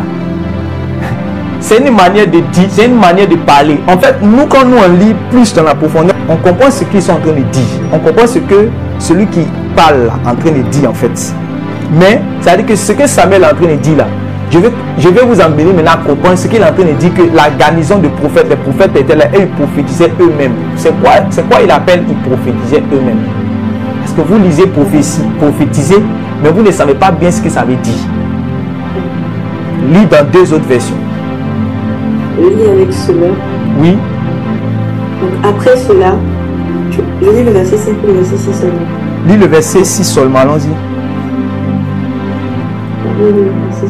Après cela, tu arriveras à Gibea-Elohim, où se trouve une garnison de Philistins. Puis en entrant dans la ville, tu rencontreras un congrès de disciples, de prophètes, descendant du haut lieu.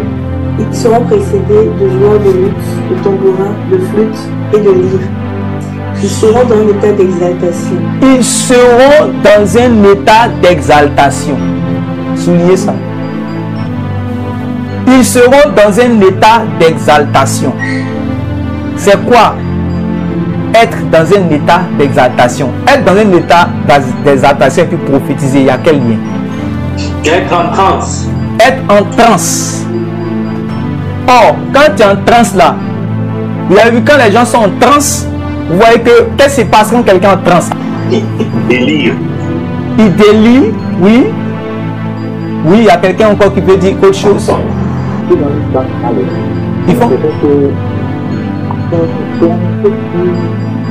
Ils font comme des fous. Très bien, oui. Quelqu'un d'autre encore? Ils gigotent. Oui, ils sont excités, ils disent, ouais que ils font des choses en fait bizarres. C'est bizarre. Est-ce que vous comprenez? C'est ça que Samuel dit, ils sont en train de prophétiser. Parce que normalement, quand on dit prophétiser là, c'est parler de la part de Dieu. Maintenant, les prophètes sont entre eux-mêmes, ils sont de parler à qui? Parce que c'est donner un message de Dieu au peuple de Dieu. Eux, ils sont entre eux-mêmes, on dit qu'ils sont en train de prophétiser. Je vais vous amener dans la profondeur de ce que Samuel est en train de dire en fait. Voilà. Ils sont en fait ce qu'on appelle des mystères là. C'est ça qui est en train de se passer. Ils sont en transe, ils sont dans un état d'exaltation et des choses en fait. Ils sont en train de... Voilà. Lisez ça encore dans une autre version. Peut-être lisez ça dans une autre version encore. Je sais qu'il y a quelque chose. En fait, ce que Samuel est en train de dire, Samuel est en train de dire que... Lis la suite. Lis la suite. Lis la suite avec ce mot que tu as pris là. Lis. Avec ce mot? Oui. Alors l'Esprit de l'Éternel tombera sur toi. Tu deviendras tout exalté comme eux et tu seras changé en un autre. Vous voyez, non? Alors, l'Esprit te saisira. Ici, dans la version de Louis II, on dit tu prophétises, mais vous-même, demandez-vous, posez-vous la question, mais il prophétise, il va prophétiser qui? Il va prophétiser sur qui? Il va dire quoi? Ou bien il est dans la rue et puis il dit, ainsi parle l'Éternel, ainsi parle l'Éternel, ainsi parle l'Éternel, Saül. Non, mon ami. Il dit des choses mystérieuses. C'était caché, c'est là. Quand nous on lit, on voit. Il dit des choses mystérieuses. En fait, il fait le prophète. En bon français, Saül fait le prophète. Parce que ça là, ce qui se passe là, ce sont les prophètes qui faisaient cela. Quand on voit quelqu'un en train de faire cela, on le prend pour un prophète. Voilà. Quand on voit quelqu'un faire cela, on le prend pour un prophète. Parce qu'il est en transe. Tout juste après ça là. Quand les prophètes sont dans cette agitation, quand les prophètes sont dans cette manifestation, soit c'est pour parler de la part de Dieu, soit c'est pour aller accomplir comme les Samson. Comme en fait, c'est qu'il y a quelque chose qui vient ensuite. C'est comme quand vous voyez les gens vont consulter là. Voilà. Il vient, il commence à parler de langues bizarres et après maintenant il te transmet le message. C'est la même chose avec aussi le Père des esprits, parce que n'oubliez pas que Dieu est le Père des esprits. Cherchez-nous d'abord l'original. C'est eux qui ont pris la photocopie. Voilà. C'est pour cela que quand on est dans le lieu secret, qu'on commence à prononcer réellement des choses, on commence à prononcer des choses bizarres qu'on ne comprend pas. Les gens prennent ça en bizarre, ils ne comprennent pas. En temps, nous, on est en train de recevoir. En temps, nous, on est en train de recevoir pour pouvoir communiquer cela aux autres. Donc, vous voyez qu'on dit, tu seras toi-même dans un état d'exaltation, oui. Et tu seras changé en un autre. Oui. Quand ces signes se seront réalisés pour toi, agis selon ce que tu trouveras à faire, car Dieu est avec toi. Oui. Tu me précéderas à Gilgal, où je te rejoindrai pour offrir des holocaustes et des sacrifices de communion. Tu m'attendras 7 jours jusqu'à ce que je vienne te retrouver. Alors je te ferai savoir ce que tu dois faire. Oui. Saül quitta Samuel, et lorsqu'il se retourna pour reprendre la route, Dieu opéra une transformation en son être intérieur. Oui. Et tous les signes annoncés se produisirent ce même jour. Voyez, non. Et tous les signes annoncés. Donc il était seul sur la route et puis la chose est en train de se passer. Allons-y seulement. Oui. Quand il arriva à Gibéa, une confrérie de disciples des prophètes venait dans sa direction. Oui. Alors l'Esprit de Dieu tomba sur lui et il entra dans un état d'exaltation au milieu d'eux. Oh, c'est quand vous lisez ici, on dit quoi? Avec lui second, on dit quoi? Ceux qui ont lu second devant eux, on dit quoi? Il prophétisa. On dit il prophétisa. Amen. Mais prophétiser là, on est en train de dire qu'en fait, il est en train de faire le prophète, il est en train de faire comme les prophètes font là. C'est ça qu'il est en train de faire. Voilà. En fait, c'est ça que je voulais que tu puisses réellement comprendre. Regardez même la suite. Oui, vas-y, vas-y. Tous ceux qui le connaissaient auparavant et qui le virent dans un tel état avec les disciples des prophètes, le demandèrent l'un à l'autre. Qu'est-il donc arrivé au fils de Kish? Saül fait-il maintenant partie lui aussi des disciples des prophètes? Ouais, non. Maintenant, avec cette version, si vous lisez par exemple avec français courant, avec les autres versions que vous avez, on va vous dire que Saül fait le prophète, parce que Saül il fait comme les prophètes. Or, c'est l'esprit des prophètes qui vient en fait pour donner, c'est-à-dire que à nous, pour donner à ceux qui vont croire là, de faire comme les prophètes. Maintenant, il y a un état qu'on dit, ce que vous lisez, on dit prophétiser là, c'est pas prophétiser, on dit ainsi par l'Éternel là d'abord. C'est qu'il est dans un état d'exaltation, il commence à dire des choses qu'il ne comprend pas. C'est là on sait que l'esprit est venu sur lui. Voilà. C'est là on sait que l'esprit en fait est venu sur lui. C'est comme ça.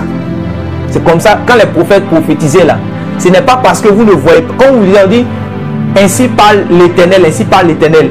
Il y avait avant, c'est pour cela, quand on se réunit même en assemblée, vous allez voir que très souvent, il y a des prophéties qui viennent directement. Ainsi dit le Seigneur, ou ainsi parle l'Éternel, ainsi de suite. Mais il y a des prophéties avant que ainsi parle l'Éternel, ou ainsi parle le Seigneur va venir. C'est précédé de quoi?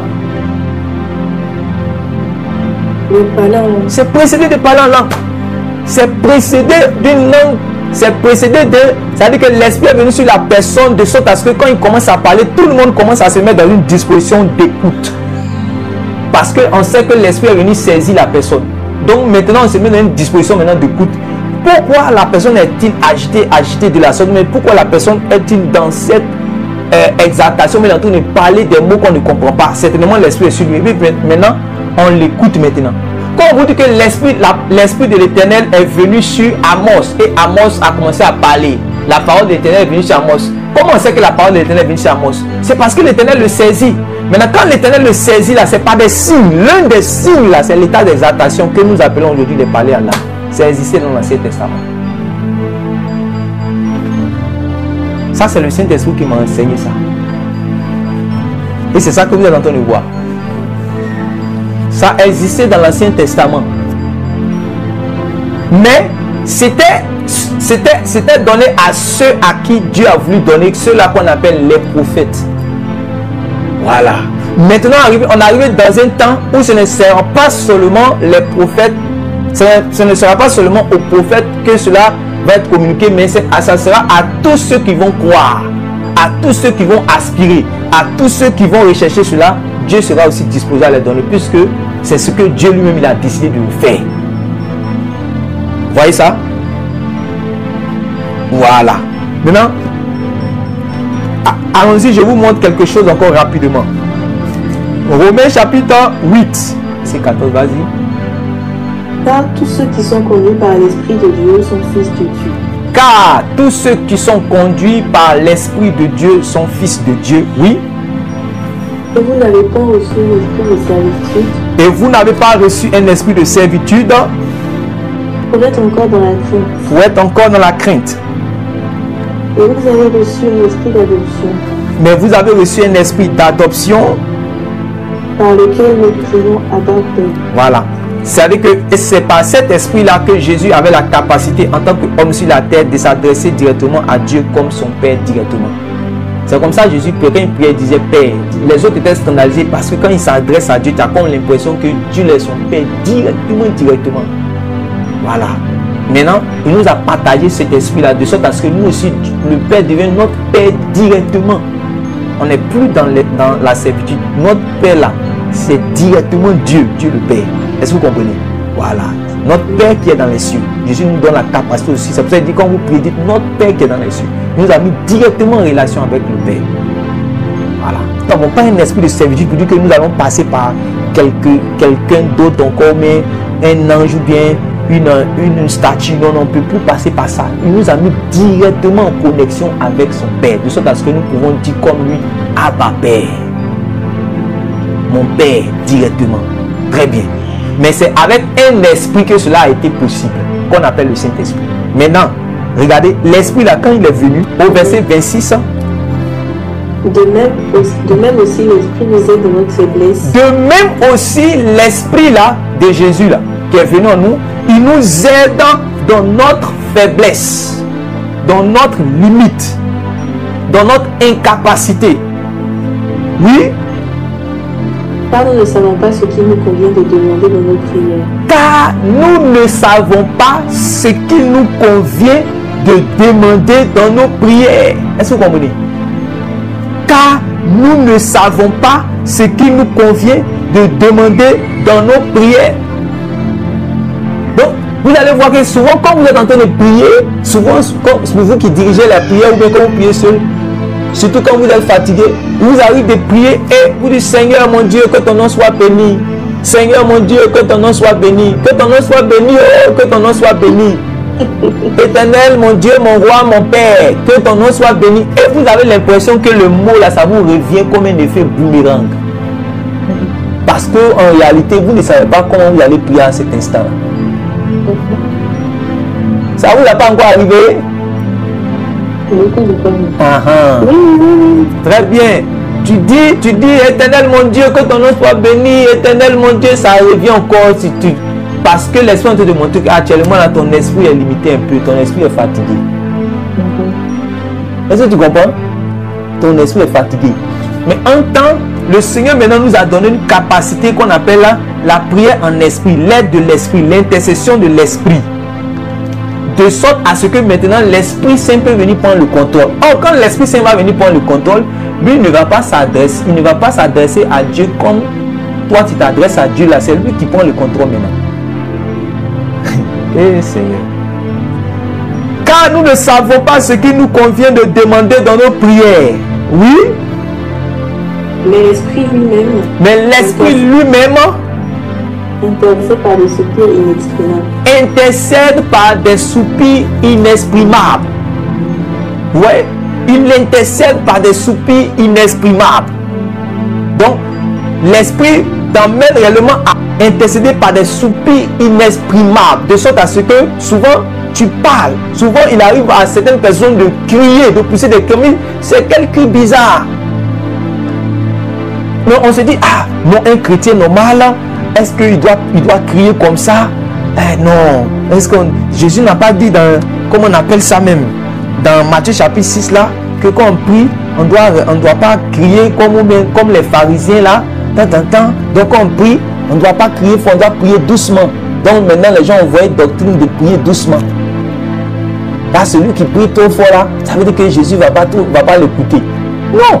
Si je te montre un verset où Jésus a crié, tu as dit quoi maintenant? Je te montre un verset dans la Bible où Jésus a prié en criant. C'est écrit. On dit c'est pas des cris.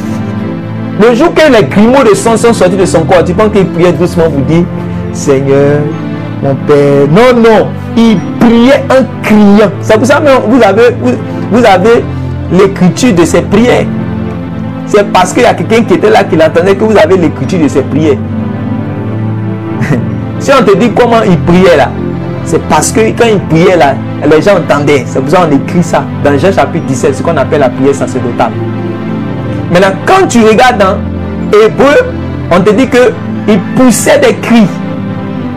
Hébreu chapitre 5, verset 7 à 8.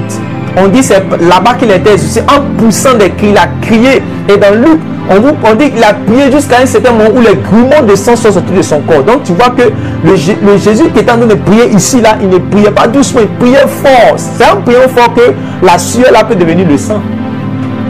personne ne peut prier doucement comme ça et puis Dieu va sortir sur lui. C'est un priant étant vraiment prier fire comme on dit. Voilà. Donc pour dire qu'il dit moi je n'aime pas, il faut laisser ta doctrine. Laisse le Saint-Esprit t'utiliser mon ami. Laisse ta doctrine de tranquillos, chocolat. Laisse le Saint-Esprit t'utiliser. Le jour où il veut te faire prier. Il y a des gens qui sont assis comme ça. J'ai regardé, je ne sais pas si c'est un film où il y avait un homme de Dieu qui était assis comme ça. Et puis, il a délivré un puissant esprit des eaux. Il a chassé un puissant esprit des eaux en étant assis. Comme il a dit. Voilà. En étant assis, il a chassé seulement Dieu en disant une parole. Mais, ce n'est pas tous les jours qu'il le fait. Vous allez voir le même homme de Dieu. Il y a des fois où quand il est en train de chasser, il menace comme Jésus. On dit Jésus menaçait, c'est-à-dire Jésus criait aussi. Il a toute la plénitude de la puissance de Dieu, mais devant un démon, il crie sors! Go! Ouais, mais des fois, il peut s'asseoir. Donc, il faut te laisser conduire par le Saint-Esprit. Il ne faut pas choisir un côté pour dire non, que moi, j'aime qu'on prie doucement. Moi, j'aime pas qu'on crie. Moi, j'aime pas qu'on pousse des cris. Moi, j'aime pas qu'on dise des choses bizarres. Laisse le Saint-Esprit t'utiliser dans la prière et aller dans une dimension avec toi, mon frère. Alléluia. Si tu veux t'initier là, sois un enfant et accepte les vérités là simplement. Et tu seras initié aux choses de l'esprit. Et ça va t'aider pour que tu puisses avoir l'édification personnelle, s'édifier soi-même et aussi également être inspiré. Voilà. Maintenant, on dit, mais l'esprit lui-même intercède. Donc on voit l'intercession de l'esprit. Et c'est ça qui arrive quand on est dans les programmes ou encore quand on est dans la présence de Dieu. Tu es en train de prier pour un frère. Comment je vais prier pour le frère Serge, pour le frère Olivier? Peut-être que je n'ai pas de ces nouvelles. Je ne sais pas comment je vais prier pour lui. Bon, comment je prie pour lui? Je peux prier souvent par lui, par intelligence, mais est-ce que je sais vraiment ce de quoi il a besoin? Peut-être ce jour, est-ce que je sais? Jésus. Ce que vous parlez, ce que vous dites, est-ce que vous savez ce que le Saint-Esprit est fortement sur moi ce soir-là? Quand tu intercèdes pour ton frère, à l'instant où ce qu'il vit, est-ce que tu sais ce qu'il vit? C'est là que maintenant le langage peut venir en puissance. Parce que quand tu commences maintenant à parler ce langage-là, on dit que Dieu comprend et ce langage-là, c'est le Saint-Esprit qui est dans les profondeurs du Père et qui connaît les secrets du Père, qui prend maintenant le contrôle et il utilise toi seulement ta bouche pour remuer, pour balbutier. Et maintenant, lui, il va donner le secret que le frère est en train de vivre là. Lui donne ça au secret, il dépose ça devant le Père. C'est magnifique. Vous voulez atteindre tel bénéfice dans le corps du Christ? Vous voulez écouter ces gens qui sont en train de minimiser ce don-là parce que quoi? Ils n'ont pas encore expérimenté ces choses. Vous comprenez? C'est en esprit qui dit des mystères. Et on vous dit que mais l'esprit lui-même intercède par des soupirs inexprimables. Et quand il intercède, quand il vient à notre secours, quand il vient pour prier lui-même là, il prie comment? Il va utiliser notre bouche. Mais s'il utilise notre bouche là, c'est pas seulement en français. On dit il y a la prière en esprit. Maintenant, dans la prière en esprit là même là, c'est sûr que même ce que mon intelligence ne sait pas de mon frère là, ce que mon intelligence ne sait pas de telle personne, ce qu'il est en train de vivre là, le Saint-Esprit sait ou bien il ne sait pas. Ah, mais si tu laisses à partir de là maintenant l'esprit soupirer par tes lèvres, si tu laisses l'esprit parler réellement ce langage, il va dire des mystères que Dieu sait, que lui sait, que toi tu ne sais pas. C'est trop puissant, c'est trop terrible, c'est trop bon pour toi. C'est pour ça que Paul a dit qu'aux Corinthiens, il dit que je vous dis, quand je vous enseigne ça, c'est pas, moi-même je vous dis aspirez parce que moi-même je parle ce don-là plus que vous tous. Quand il parle ce don-là plus que vous tous, vous voyez, vous comprenez par là que il n'est pas en train de parler d'anglais, chinois, ni français. Ça ne peut jamais être ça. Il est en train de dire, puisque vous savez que Paul a une vie aussi de prière. Vous comprenez? Et Paul maintenant montre que quand il va dans le lieu secret là, quand il prie là, en tout cas, ses recharges dans l'âme, ses intercessions, ses combats, ses luttes. Lui, elle est Épaphras. Quand ils sont en prison, quand ils sont dans les endroits en train de chercher la face de Dieu, là, c'est ce langage qu'il utilise pour être encore plus fortifié en esprit. Donc, les fruits que vous voyez dans le ministère de l'apôtre Paul avaient pour source quoi? La prière en esprit. La prière par l'esprit. Vous allez voir dans les Écritures ce qu'on appelle la prière par l'esprit et la prière en esprit. Je prie que cela soit votre partage maintenant où vous êtes en train de m'écouter au nom de Jésus. Je prie que chacun de vous puisse, pour ceux-là qui ont déjà expérimenté, puisse réellement monter encore en esprit dans ces choses. Je ne sais pas si c'était quand je vous en train de vous dire, je vous dis que il y a un serviteur de Dieu, Enoch Souralais, un aîné. Hey. Quand on veut intercéder, il vient chez moi en ce moment. Quand il arrive, j'étais à la psychologie là. Quand il arrive, je sais que c'est la prière en même temps. Donc quand il arrive comme ça là, dès que la nuit tombe, on se met dans le salon. Il y avait un petit salon, on se met dedans. On commence à prier, Et si peut-être il s'est arrêté de prier en langue là, c'est que peut-être c'est pour donner un sujet. Sinon, quand il a fini de donner le sujet là, on est parti. Quand on finit le matin, si jamais du moins il a parlé en français là, c'est que c'est pour me donner le sujet. Ou mais si j'ai parlé en français, c'est que c'est pour donner le sujet. Après ça là, on est parti. On va comprendre là, il est déjà matin. Puis on est bien fatigué, si on doit dormir rapidement pour aller fatiguer. Et en ce moment, après ça, quand il partait à Bobo-Doumé ici, c'est terrible. Quand il finit comme ça, directement à Bobo-Doumé, non, mais tu peux pas. Il prêche aller-retour, un pinasse, aller-retour, pinasse, aller-retour. Il y a une force naturelle qui est dans son corps qu'on ne peut pas comprendre. Je suis allé avec l'homme sur des terrains de croisade. Les miracles que j'ai vus, j'étais étonné. Mais je sais où c'était quitté dans la prière. Quand vous voyez les choses extraordinaires qui se passent, c'est vrai qu'il y a le faux aujourd'hui et il y a beaucoup des gens qui aiment mettre la chair dedans, beaucoup qui veulent forcément aider Dieu, mais il y a des gens vraiment qui ont une vie de prière.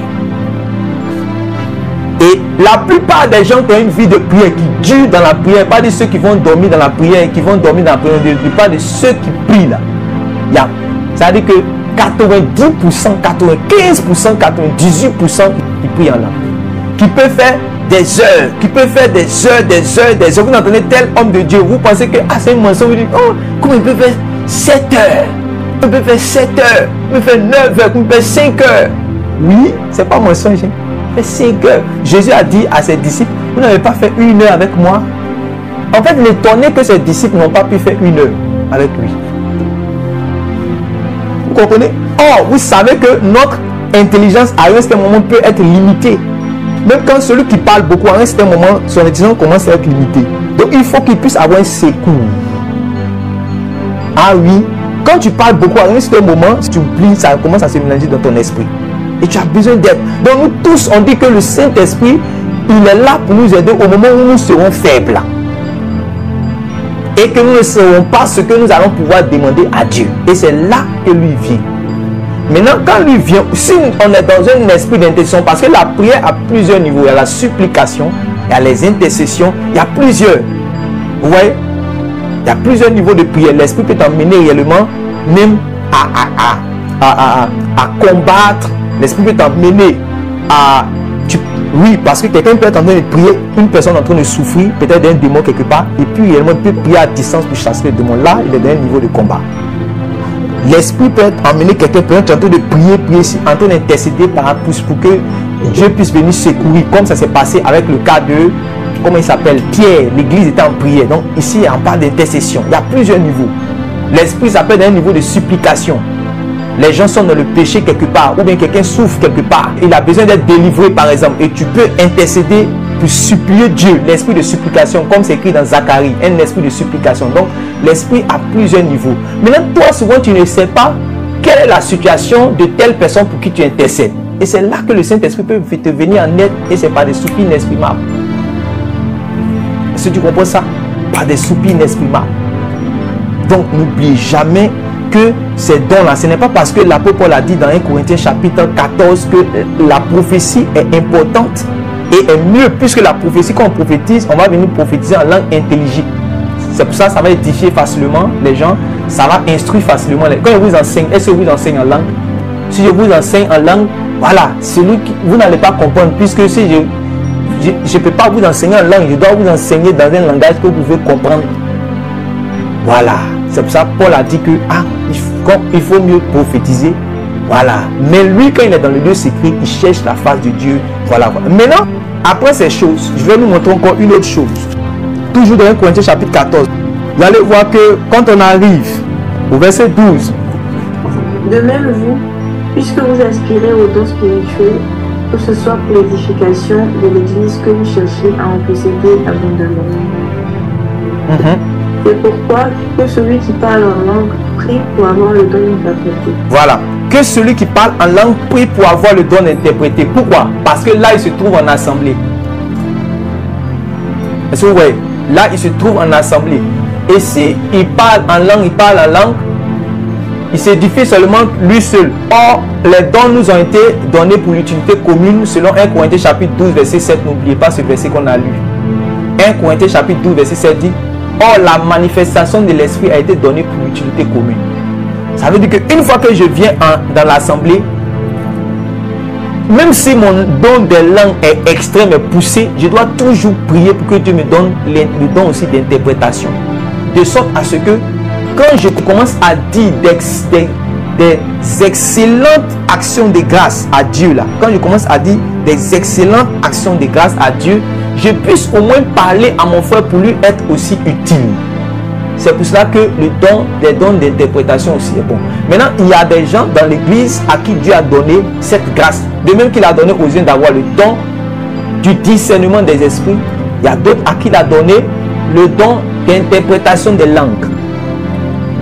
Maintenant, les gens ont pensé que le don d'interprétation des langues, c'est le fait de comprendre chinois, c'est le fait de comprendre baoulé, c'est le fait de comprendre russe. D'autres même ont pensé que c'est le fait de pouvoir interpréter ou bien traduire. Donc, les gens, par exemple, si j'arrive en Allemagne, que je commence à prêcher, qu'il y a un frère qui arrive à traduire chez lui, c'est ça qu'on appelle parler en langue. Les gens, tellement ils ne veulent pas être humbles pour rentrer dans la promesse que Dieu veut leur communiquer, chacun commence à donner des interprétations particulières. Vous voyez? Quand on dit l'interprétation des langues d'ici là, les mystères que la personne est en train de dire là, Dieu a donné la capacité à certains d'être connectés de sorte à pouvoir comprendre ce langage mystérieux là. Malgré c'est mystérieux, le Seigneur lui a donné le don d'interprétation et il arrive à traduire cela. Ça nous arrive, des fois qu'on fait les programmes, le Saint-Esprit est en train d'utiliser quelqu'un là-bas, on dit le Seigneur va parler. Pendant qu'il est en train de parler, mais quand il parle, ce n'est pas en français qu'il parle, il commence à parler en d'autres langues, il parle en d'autres langues, et quand il parle en d'autres langues, nous on reçoit un message de Dieu. Et quand je reçois le message de Dieu, ça peut être pour une personne qui est dans l'assemblée ici. Ça se passe facilement. Pendant qu'il est en train de prophétiser, ce qu'il est en train de dire là, c'est une prophétie, mais quand c'est venu, c'est pas venu en français. C'est venu en une langue inconnue. Mais celui qui a le don d'interprétation, pendant que lui, les gens sont en train d'entendre le langage inconnu, il entend un message de Dieu. Maintenant, lui, son rôle, ça sera maintenant de dire ce qu'il reçoit comme message pendant que l'autre est en train de dire des mystères. Et quand il dit, ça devient une prophétie. Vous voyez comment Dieu, le Saint-Esprit est venu aider l'église et on est en train de s'amuser avec le don de Dieu. Ouais. Oui, allons-y. Verset 14. Car si je prie en langue, mon esprit est en prière et mon intelligence demeure stérile. Vous voyez que l'expression maintenant prière est sortie. Pour vous montrer que dans ce cas, il est en train de parler de la prière. Il dit, car si je prie en langue, dit, mon esprit est en prière. Donc c'est une bonne chose. Il faut que ton esprit soit en prière. Voilà, il faut que ton esprit soit en prière. C'est pour ça que tu vas voir comme Anne. Le souverain sacrificateur pense qu'elle est ivre parce que c'est l'air balbutie. Elle dit que ce n'est pas, c'est mon âme maintenant qui est en train de parler. Que où tu vois, tu penses que c'est ivre, c'est mon âme qui est en train de parler. C'est pour cela que quand vous priez en langue là, ça veut dire que le bénéfice qui est dedans, c'est que vous êtes dans le bus, vous êtes dans la douche, vous êtes partout Partout où vous êtes, quand vous êtes en train de balbutier la langue là, vous êtes en train de prier en esprit. Vous êtes en train de prier en esprit. Vous pouvez être en train de cuisiner, puis vous priez. C'est trop intéressant, c'est trop bon. Vous pouvez être en train de faire, vous êtes en train d'étudier. C'est une langue que ça peut sortir. Même je suis en train de prêcher, et puis ça peut sortir. Je suis en train de chanter, et ça peut sortir. Et je peux prier dans cette langue-là. Vous comprenez ça? Regardez maintenant la suite. Ce qui va venir encore. Il dit quoi? Car si je prie en langue, mon esprit est en prière, mais mon intelligence demeure stérile. Allons-y encore. Que faire donc? Je prierai par l'esprit. Donc Paul veut que tu pries par l'esprit. Je prierai par l'esprit. Je prierai par l'esprit. Donc vous voyez que prier par l'esprit, c'est quoi? Qui est d'accord avec ce qu'elle a dit? Prier en esprit, là, c'est quoi? Donc, pour celui qui ne savait pas ce que ça veut dire que prier en esprit veut dire prier en langue. Donc, si je dis ici, commençons à prier en esprit, ça veut dire que je suis en train de dire quoi? Ça veut dire que je suis en train de prier en langue. Vous avez vu que les gens ont condamné les choses pour rien. Ça veut dire donc que, on dit prier en esprit, voilà. Oui, prier en esprit veut dire prier en langue, mon frère. Il faut écrire ça aussi quelque part. C'est Paul qui est en train de t'expliquer. Donc, car, il dit que faire donc? Je prierai par l'esprit. En tant, tu sais que prier par l'esprit, c'est ce qui vient d'être dit au verset 14. C'est prier en langue. Donc, prier par l'esprit, c'est prier en langue. C'est-à-dire, c'est faire prier ton esprit. Ce n'est pas ton intelligence. Faire prier ton esprit. Ton esprit régénéré, bien sûr. Oui, maintenant. Je chanterai par l'esprit. Il dit, je prierai par l'esprit. Mais je prierai aussi avec Mais je prierai aussi avec l'intelligence. l'intelligence. Vous voyez que c'est deux types de prières, non? Prier avec l'intelligence, c'est prier en français. Ou bien prier en anglais. Ou bien prier dans la langue maternelle. Là. Voilà. Maintenant, prier en esprit, c'est prier un langage qui n'est pas humain. Maintenant, tu cherches quel langage. Tu vas chercher, tu vas pas. On dit c'est un langage qui n'est pas humain. Est-ce que vous comprenez ça? Voilà, c'est un langage qui n'est pas humain. C'est un langage de l'esprit. Voilà, c'est un langage de l'esprit. Maintenant, il dit quoi? Je chanterai par l'esprit. Mais je chanterai aussi avec l'intelligence. Donc, il y a deux manières de chanter aussi, non? Il y a deux manières de chanter. Il y a chanter avec intelligence et à chanter aussi par l'esprit. Amen. Il y a chanter aussi par l'esprit et à chanter aussi avec intelligence. Donc, chanter par l'esprit veut dire quoi aussi? Si vous suivez toujours le même cheminement, chanter par l'esprit, ça veut dire quoi? Chanter en langue. Donc, vous êtes d'accord qu'on peut chanter en langue? Oui. Ok, donc on est en train d'avancer. Donc, on prie en langue, on chante aussi en langue. Très bien, voilà. Maintenant, autrement, oui? si tu rends grâce par l'esprit, comment celui qui est dans les rangs de l'homme du peuple répondra-t-il à lui? À ton action de grâce, puisqu'il ne sait pas ce que tu dis. Oui, non. Parce qu'il n'est pas initié, donc il ne peut pas dire Amen. Il ne sait pas que tu es en train de dire des mystères. Lui, il est étranger, dit, mais lui, il est en train de dire quoi même? C'est pour ça la question est venue. La question de notre thème d'aujourd'hui. Il a dit quoi? Quand nous étions en prière, j'étais entendu parler en langue. J'étais entendu prier en langue. Et ça m'a rendu peu bizarre. Donc, je voulais savoir. Donc, il était humble au moins. Et c'était quelqu'un d'autre là, il a dit, il est bizarre, hein? Voilà. Je me rappelle. Voilà comment un jour, le Saint-Esprit a communiqué un don des langues à quelqu'un. J'étais en train de donner, on était en train de prier comme ça, tout juste même en ligne. Pendant qu'on était en train de prier, il y a une soeur qui était connectée. Et pendant qu'on priait, j'ai commencé à prier en langue. Et elle avait été dans un groupe en fait où on avait enseigné que ces langues-là, vous savez, les gens quand ils ne comprennent pas quelque chose, ils viennent en mettant dedans. Ouais, non. Les charismatiques là, ou bien les églises de réveil là, allaient à faire des ribobo, rababa, tout ça là c'est du diable, hein, tout ça là, voilà. Donc, elle a entendu un langage. Donc, elle était un peu choquée une fois. Elle dit, ça c'est quoi? c'est quelle langue ça? Mais en même temps, elle ne peut pas dire c'est faux parce qu'elle connaît mes fruits en matière de caractère en Christ. Et puis elle sait comment je sais le Seigneur. Donc elle sait que je ne suis pas faux. Mais elle se dit, mais comment? C'est ça qui l'a maintenu en fait. Sinon, si c'était pas ça là, si c'était pour la première fois il y a longtemps, elle était déjà déconnectée même pour partir. Mais un temps, elle sait que lui là, il ne peut pas être un faux parce que depuis que je suis là, en tout cas, les messages qu'il prêche et puis sa vie là, c'est conforme à Jésus, donc il n'est pas faux. Donc, d'abord, c'est ça qui a fait qu'elle s'est maîtrisée un peu. Mais quand même, elle a posé une question au Saint-Esprit étant derrière l'écran. Elle a dit, Saint-Esprit, si vraiment c'est toi qui es en train d'utiliser, si vraiment ce qu'ils sont en train de faire là, c'est de toi là, si c'est toi là, en 5 minutes en tout cas, moi j'ai 5 minutes ici. Si je veux que en fait, il puisse dire telle chose, sinon il ne dit pas ça, en tout cas, moi, je ne crois pas à ce qui se passe. Puisqu'elle avait déjà entendu un enseignement qui a déjà déconstruit ça. Est-ce que vous comprenez? Donc, pendant que je priais, avant que les 5 minutes allaient arriver, dès qu'on a arrêté la prière, le Saint-Esprit a commencé à donner des paroles sur elle. Et ce qu'elle a dit dans sa prière là, c'est ça que le Saint-Esprit a fait sortir immédiatement. Et par la grâce de Dieu, elle était humble, elle s'est confessée, elle a dit que véritablement, comme elle était en train de prier, elle était en train de bouder, elle était en train de demander est-ce que c'était ça, tout, mais elle voulait se déconnecter, mais en même temps, elle a compris que non, moi je ne suis pas faux.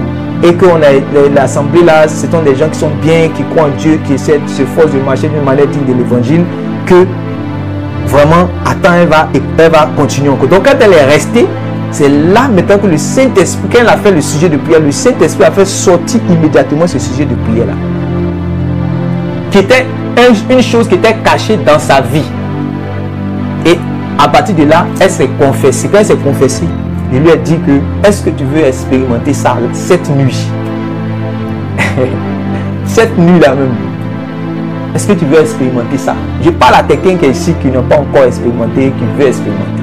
Cette nuit là, est-ce que tu veux l'expérimenter? Jésus-Christ est le même hier, aujourd'hui et éternellement. Sa parole court avec vitesse. Il n'est pas limité selon le temps et l'espace. C'est-à-dire qu'actuellement où il est là, il est dans ta chambre. Il apparu à 500 frères à la fois. C'est-à-dire qu'il apparaît à la même seconde, il apparaît à tel frère Jonas, il apparaît en même temps à tel frère Élie quelque part là-bas, il apparaît en même temps à tel frère Jacques qui est là-bas. Donc, le Seigneur est puissant pour le faire. À l'heure où je parle, tu peux expérimenter même derrière ton écran, si ton esprit est ouvert. Donc, pendant que réellement j'ai dit ces choses-là, cette nuit même, le Saint-Esprit est tombé sur elle, a commencé à voir les choses cachées qui étaient derrière sa vie. Elle a commencé à goûter aux choses de l'esprit. Certaines personnes m'ont donné juste certaines prédications où j'étais, certaines vidéos, mais certains audios où j'étais simplement en prière. Je dis, tu veux prier en langue, mais tu veux prophétiser dans ta vie, mais tu veux prier en langue. Écoute, quand tu finis d'écouter, va prier. Ou bien pendant que tu pries, mets ça, écoute. Le Saint-Esprit va se charger du reste. Et le Saint-Esprit fait son travail. Il y avait d'autres à qui ne croyaient pas dans la prophétie, ni au parler en d'autres langues. Elle s'était moquée même des frères. Après la prière, elle ne croyait pas. Elle dit que, ah, c'est là, ils ont dit de parler, c'est quelle langue bizarre là. Elle était en train de se moquer. Une fois pendant une réunion, le Saint-Esprit me dit, appelle-la. Je l'appelle, elle vient. Je lui ai dit, toi, ce que le Saint-Esprit va faire avec toi. Ça dit, quand tu vois les gens qui sont en train de parler en langue, mais ils sont en train de prophétiser, tu ne crois pas. Mais tu vas voir comment l'esprit toi-même va te... Ça dit que, il n'y a pas dit, c'est comme une humiliation. Quand il va te donner la pouvoir, ça sera comme une humiliation. Il faut regarder. Elle ne croyait pas.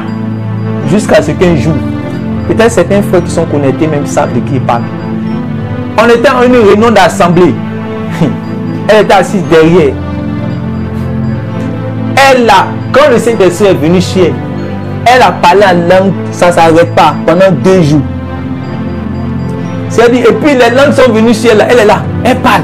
Si on pouvait faire un enregistrement pour lui donner, elle ne peut plus jamais se moquer de quelqu'un dans sa vie encore qui parle en langue.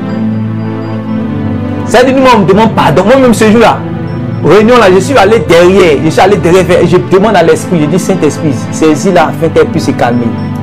Et puis l'esprit me dit, l'esprit est en train de me dire en même temps que je vais l'humilier. avec le don de l'ingénieur l'humilier. Ce qu'elle ne veut pas que ça sorte dans sa bouche, ça va sortir jusqu'à ce que même, c'est-à-dire, elle a commencé à parler maintenant.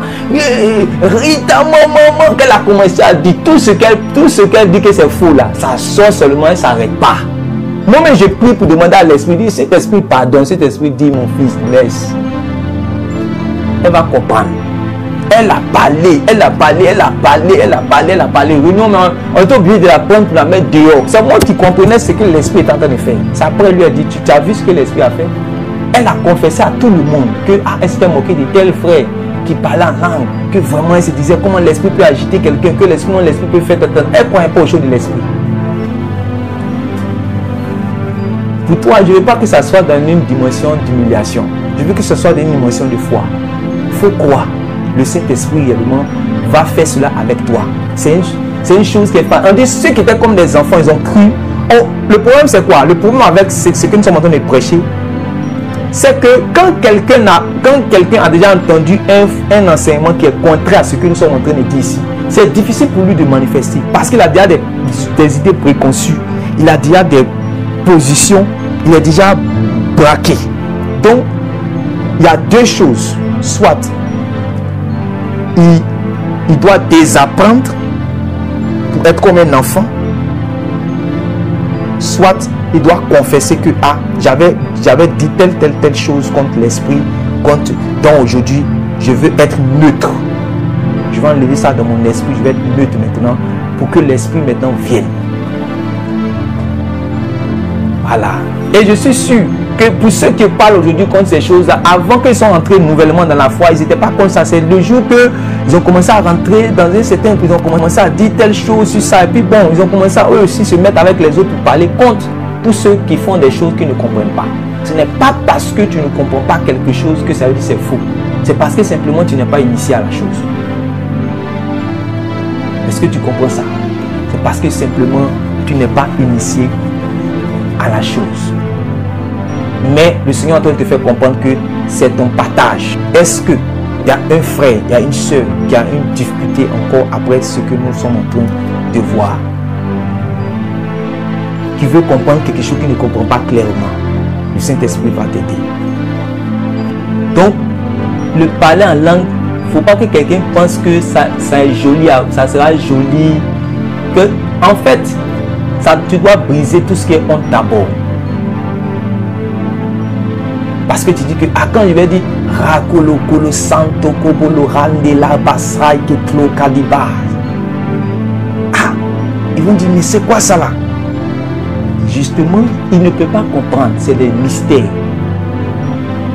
Mais tu te dis que toi, tes lèvres sont trop civilisées pour ne pas prononcer ces paroles barbares à notre intelligence. C'est ça le problème. C'est là-bas qu'il y a problème. Oh, c'est un enfant. Vous allez voir un enfant, hein, tu peux finir de parler en langue, tu vas lui dire, répète. Il va répéter parce qu'il est un enfant. Est-ce que vous voyez? Vous allez voir dans certaines réunions, le Saint-Esprit a utilisé des enfants qui avaient 9 ans. On a mis le micro devant eux. Le Saint-Esprit a commencé. Même c'est sur les autres, c'est sur les réseaux sociaux. Voilà. Le Saint-Esprit, souvent, ils utilisent les enfants. Ils parlent. Voilà. Ils parlent en d'autres langues. Des enfants de 9 ans, 13 ans. Parce qu'ils sont simples. Ils sont simples dans le cœur. Ils sont simples. Ils n'ont pas de... On ne les a pas encore enseigné des enseignements pour leur dire tout ça, c'est faux. Ils sont neutres. Voilà. Ils sont neutres comme les Samaritains à qui les apôtres imposent les mains. Et ils vont recevoir le Saint-Esprit. Ils vont commencer à faire ce que l'Esprit veut avec leur bouche. Laisse-toi conduire par le Saint-Esprit. Il y a une question?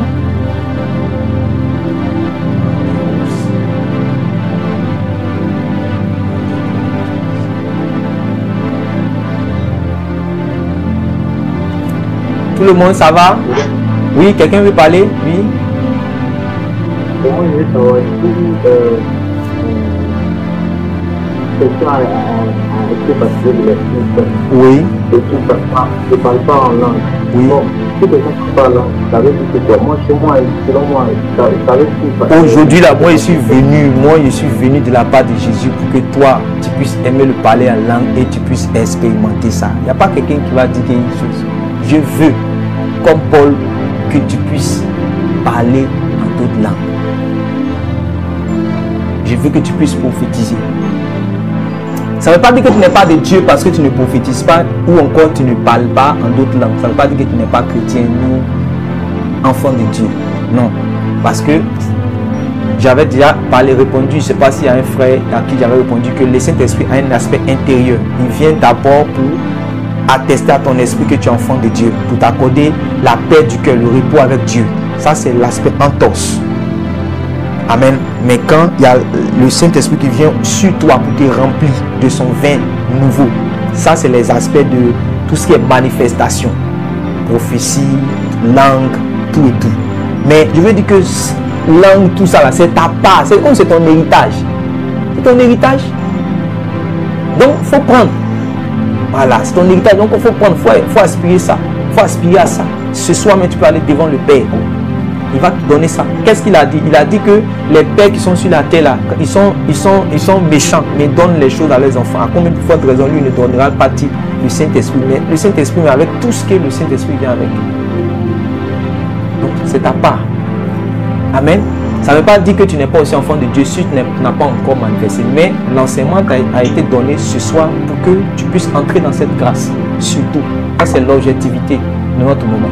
Que tu puisses entrer dans cette grâce et manifester cette chose. C'est bon, Frère Serge? Voilà. Que Dieu te bénisse, c'est ta part. Le plus important, nous savons une chose. Ce n'est pas le parler en langue qui va te faire entrer au ciel. Beaucoup vont parler en langue dans l'enfer. Beaucoup. Ils ont fini de parler en langue sur la terre. Ils vont continuer, ils vont aller en enfer. Parce que quoi? Ils n'ont pas marché d'une manière digne de Dieu. Ça, c'est clair. Maintenant, on parle de toi maintenant qui dit tu marches d'une manière digne de Dieu. Toi qui dis tu marches dans la sanctification, on te dit que maintenant, il y a un autre cadeau qui est pour toi aussi sur la terre qui va te permettre encore plus même d'expérimenter les choses avec Dieu. Parce que avant de rentrer au ciel, il y a ce qu'on appelle la marche avec Dieu. Il faut marcher avec Dieu.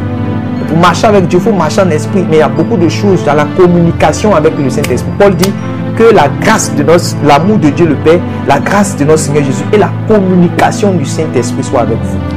L'un des moyens de communication du Saint-Esprit, c'est le don des langues aussi. C'est pour vous. Prenez. Mande Sobalara. Recevoir cette grâce dans le nom puissant de Jésus. Mande Robalakara, Nelo Savare Adala. Recevoir cela dans le nom de Jésus. Dieu Père qui bénit. Dieu le Dieu qui rend. Les pourra tous quand de labura qui en de loja. Baroki le nahuza kure malapeda la haya. Waino bro le fati lusha le plura benakobo boborakala. Oh, le maïs oui de la crojines cubrada le carane los cubrade la qui reto no colina frate escoba. Ce soir, papa, plus que jamais, visite. Makore pale kele manduru sapara bala kleru alaba rende clora. Saint-Esprit, communique, Seigneur, ton Saint-Esprit. Oh! Saint-Esprit, Seigneur, les langues, Seigneur, de feu, Seigneur, descend comme la Pentecôte. Oh! Saint-Esprit. Oh! Saint-Esprit. Jésus. Kadim Sobra.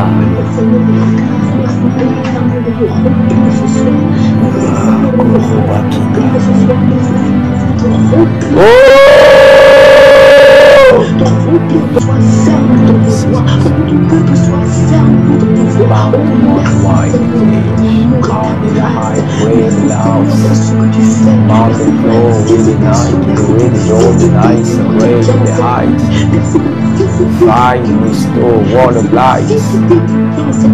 Kill the way the now. No father, really no down the way. Skull bounce. Wind mounts. No bohoto solo from the arms. Father, live the clean house. Skull the battle of Latish clammy coast. Oui, déclare ma sou. Trichate blona faille. Scota bloda raki de lo chani la cruz habita fusclani la tija tora sous la plena. Ko skine wede blanche. Reta fula klina shure to slap out. Kene was right in the sight of la honda facre jato lo de la house. Ta grâce, Père. Ta grâce, Père, ils veulent t'expérimenter. Ils veulent t'expérimenter. Ils veulent t'expérimenter, Père. Dans l'esprit maintenant, Père. Père, dans l'esprit maintenant, Père. L'esprit, Père, pour monter en esprit, Seigneur, maintenant. Ta gloire est à l'œuvre. C'est le partage de tes enfants, Père.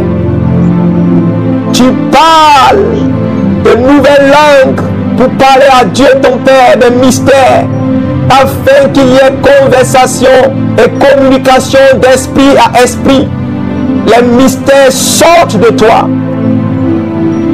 Il dit pas de lèvres balbutiantes, pas de lèvres balbutiantes, pas de lèvres balbutiantes, pas de lèvres balbutiantes. Je vois quelqu'un ici élever des prières comme Anne. Ton âme commence à prier. Ton âme commence à prier.